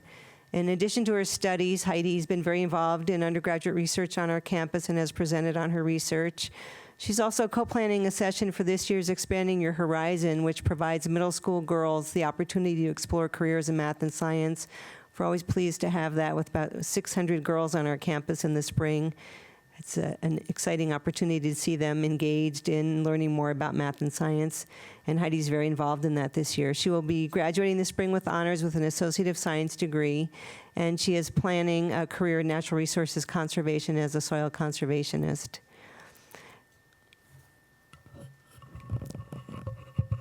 And Joshua Glasscock, our other student, is also a member of our local Phi Theta Kappa chapter and an active community volunteer. His volunteer work includes spending hours each week as a tutor at Russell Elementary School and assisting with Seussville University, which we just hosted a couple of days ago, celebrating Dr. Seuss's birthday for nearly 200 second graders, where they come on campus and are met by the Cat in the Hat. And it's always you wake up in the morning and think, what did I do last night? Because there are these Dr. Seuss-like looking creatures all over campus, teaching elementary school students about math and literature and writing, and they're learning that education is fun and relevant, and they're on a college campus. Many of those students have never had a chance to even be on a college campus. So our students that are involved, like Joshua with that, we really appreciate the work that they do. He will earn an Associate of Science degree with honors this spring, and he is planning this fall to transfer to MSU with the goal of becoming a secondary education teacher with an endorsement in broad field science.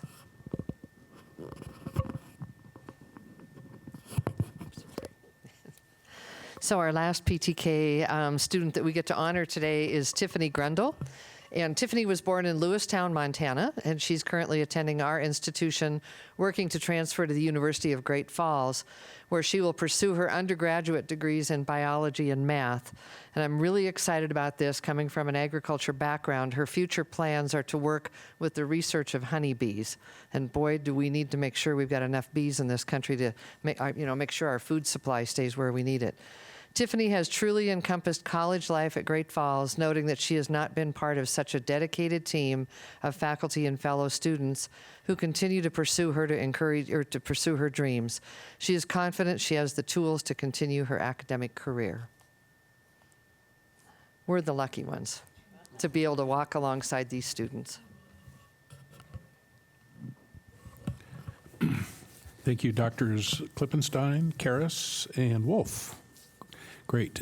Comments from the board and anyone else? Congratulations. Would you please convey our sincere appreciation to those fabulous students, and plus all the other members of Phi Theta campus across, all the other students on in Phi Theta campus across the campuses. So with that, Mr. Chair, concludes the two-year committee's report with no action items for tomorrow. Okay, thank you, Regent Nystuen. What a wonderful example, another wonderful example of student success in the Montana University system. Great presentation. At this juncture, I'd like to open the podium and the microphone up to public comment. Is there anyone here for public comment? Welcome. Good evening, Chair Tuss and members of the Regents. My name is Marco Farrow. I represent MEMFT. I'm here to rise on 2 points, if you would mind. The first one is to tell you how excited I was about Deputy Commissioner Trevor's report on the audit, because I think that the findings in that audit will give us information that, if you've been around a while, I've been asking for a long time. I think that to have a system where we can ask the question, who are the people in the category, what do they do, and how much do they make, we should be able to answer those questions really quickly across the campus. You get budget reports that you access every year, and you approve, and in there are line items for contract professionals and contract faculty and contract administration. And we have asked over and over again who those people are, and it's exceedingly difficult to get that information. One time I did a request and I got a spreadsheet of the entire university system and everybody that worked in it. And those codes they vary across the system. So we welcome this information. Thank you for investing in it. Thank you. And I'll send a card to the Legislative Services when I get a chance, because I think it's a great idea. I'd also like to talk about the dual enrollment, because we've been, as a union, been highly involved in the dual enrollment from the beginning. And it's exciting stuff to see what's happening in dual enrollment. We share that excitement. We expect, especially from our members in the K-12, share the excitement about the credit for credit. And I would echo Regent Tuss about his concern about what might happen when that's gone. So I can tell you from our members in the field, our K-12 members, that that's a really positive program. And as it was said, I think it's a good investment, because as you see from the data, those students stay here. They stay in our system, and because they're invested in that. Those families are invested in those credits. I think that while I know that you'd like to broaden the scope of that, you have to remember that a lot of the K-12 teachers that are teaching those credits already have master's degrees. they just don't have them in their content area. So to get, it's not that they need to go back, many of them, to get a master's degree. They need those credits in their content area. So I would encourage you to do whatever you can to sustain that investment, because I think it's, in the grand scheme of things, it could be relatively small. And just a shout out to the Teacher Learning Hub that was mentioned. We're real proud of that program, because actually that started with a grant from our national union, the American Federation of Teachers, that I wrote along with Bob Curry and some folks at OPI. And I want to thank OPI for taking that up, because after the grant went away, now we have a digital learning hub that's designed to deliver digital content and professional development for our teachers and our students. So it's a great opportunity. Thank you, Superintendent Juneau, for taking that up after that grant ran out. Thank you. Thank you, Mr. Farrell. Further public comment? Director O'Leary, welcome. Welcome, hello, Chairman Tuss and members of the board. It's a pleasure to be here. My name is Meg O'Leary, and I am the director for the Department of Commerce for Governor Bullock. I've been in Helena since the day he was elected and the day we started the session and our new jobs. And some of you might know that I was at Big Sky Resort as the sales and marketing director, and for 24 of the years that I was there, I directed that sales and marketing office. Today, I am here to talk about and support publicly the curriculum proposal for the restaurant and hotel management program. The first thing I want to talk about is the economic impact that the tourism industry lends to the state. As most of us know, tourism is one of Montanans' leading economic growth engines. Non-resident visitors add money to the state's economy, supporting jobs and reducing state and local taxes for Montana residents. The Montana Office of Tourism and Business Development markets Montana to maximize that non-resident spending. From the time period 2011 to 2015, visitation, this non-resident visitation, increased 10.9%, while spending increased almost 30%. In the year 2015, we saw a total of a little over 11.7 million non-resident visitors. Those non-residents spent $3.6 billion. Talk about an economic growth engine.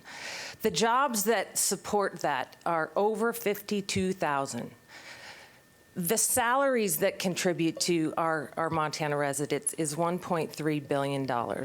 That's state and local taxes collected of almost $210 million.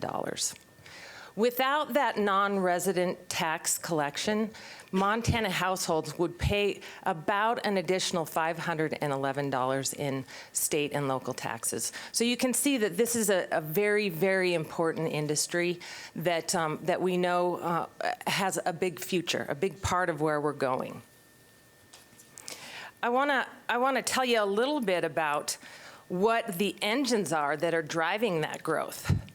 We all know that the Visit Montana, the Office of Tourism, is using Glacier and Yellowstone Park as the bookends, the anchors to get the message across the world that there's great reason to come here, that there are things in this part of the world that most people don't ever have a chance to see.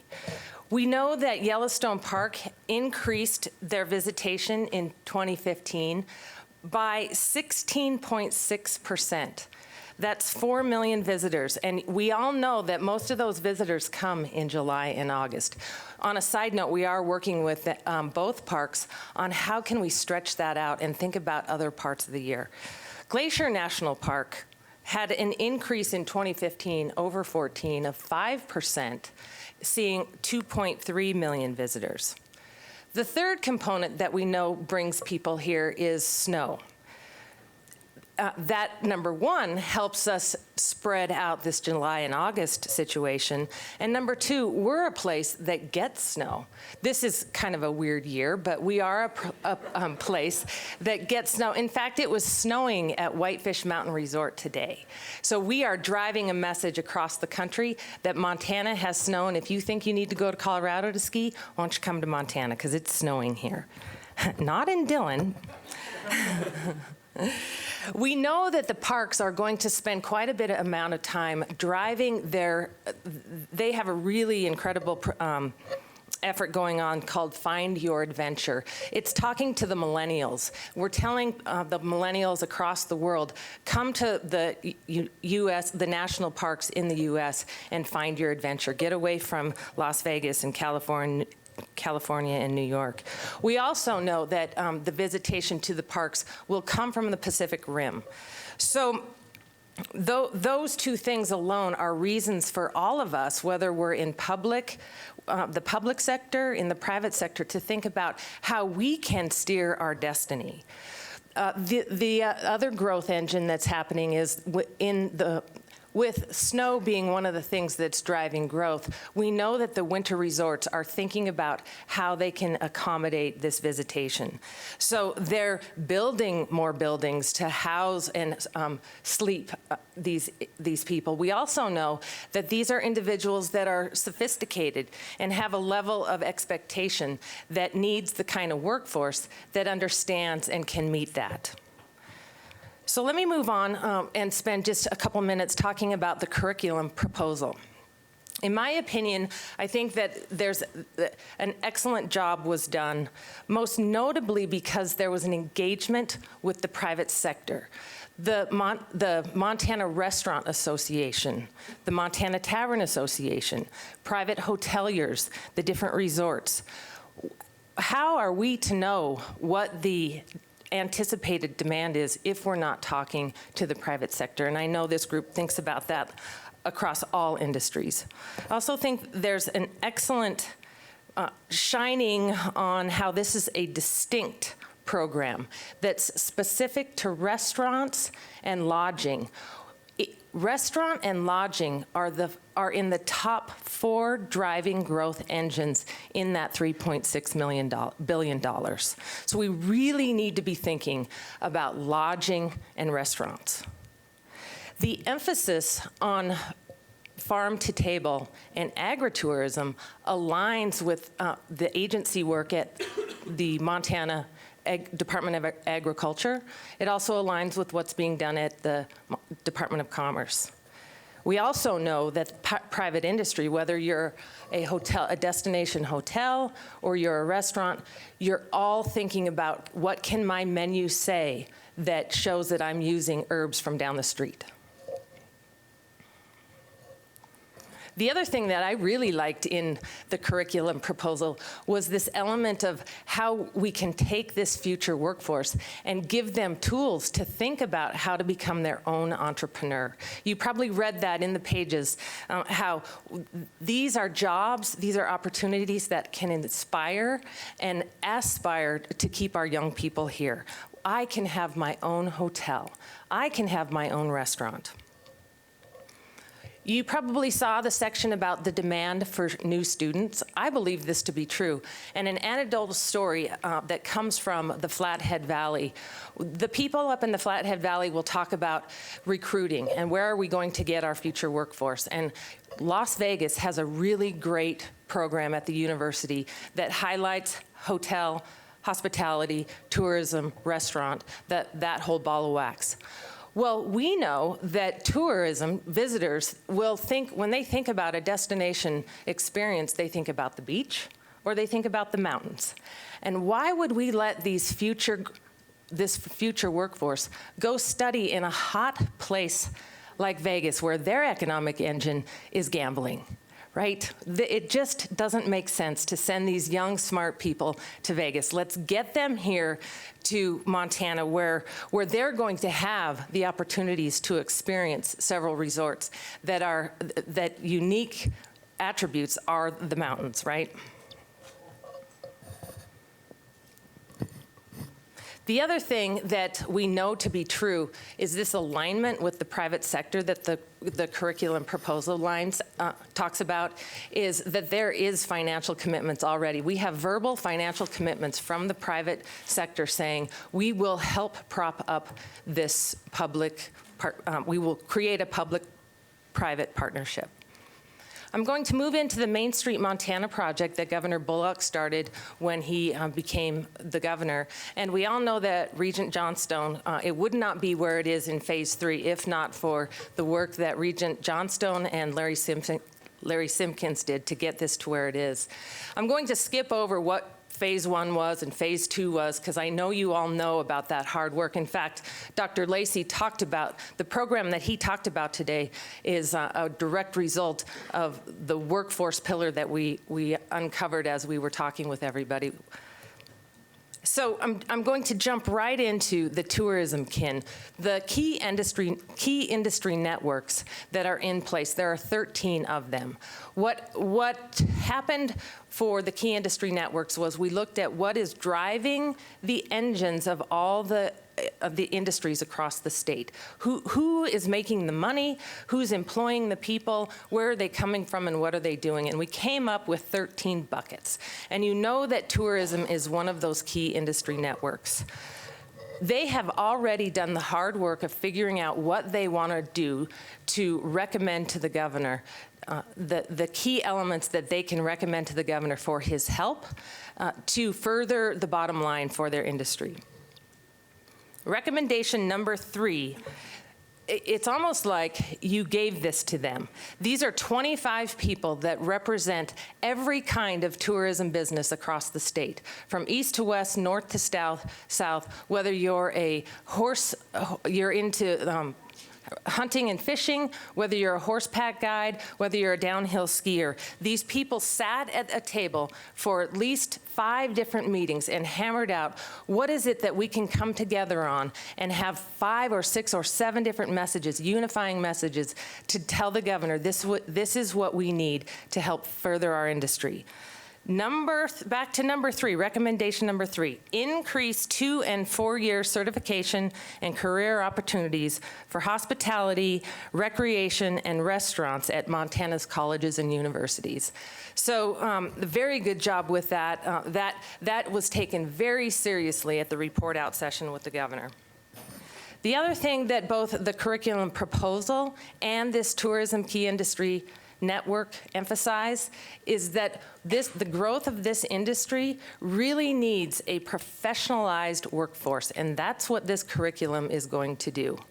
Now I'm going to close and tell you a couple stories, some anecdotal stories from the private sector across the state. I have permission to use these numbers and this information from each and every one of these people.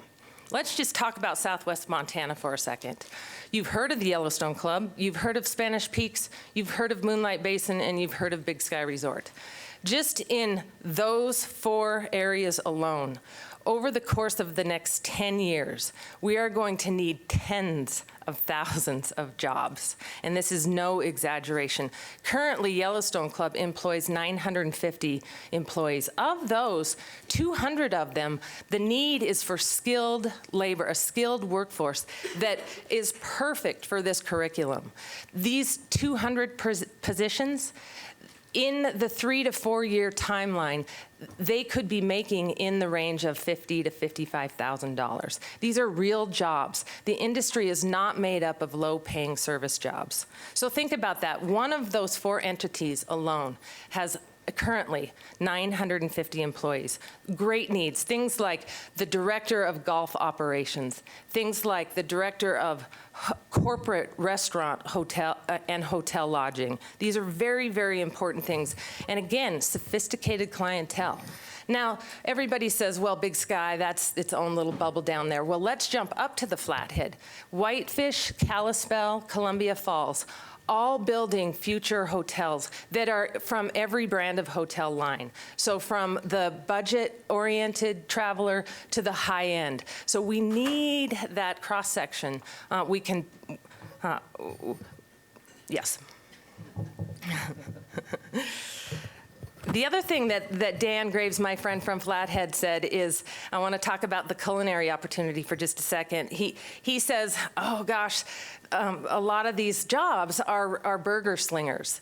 And what I want the industry to know, what I want the university system to know, to tell their students, is that there is nothing that creates the experience for a chef as Saturday, President's Day Saturday, at a skier cafeteria at lunchtime, okay? So think about that. Think about that practical experience that an internship, which of course is part of the curriculum, can create.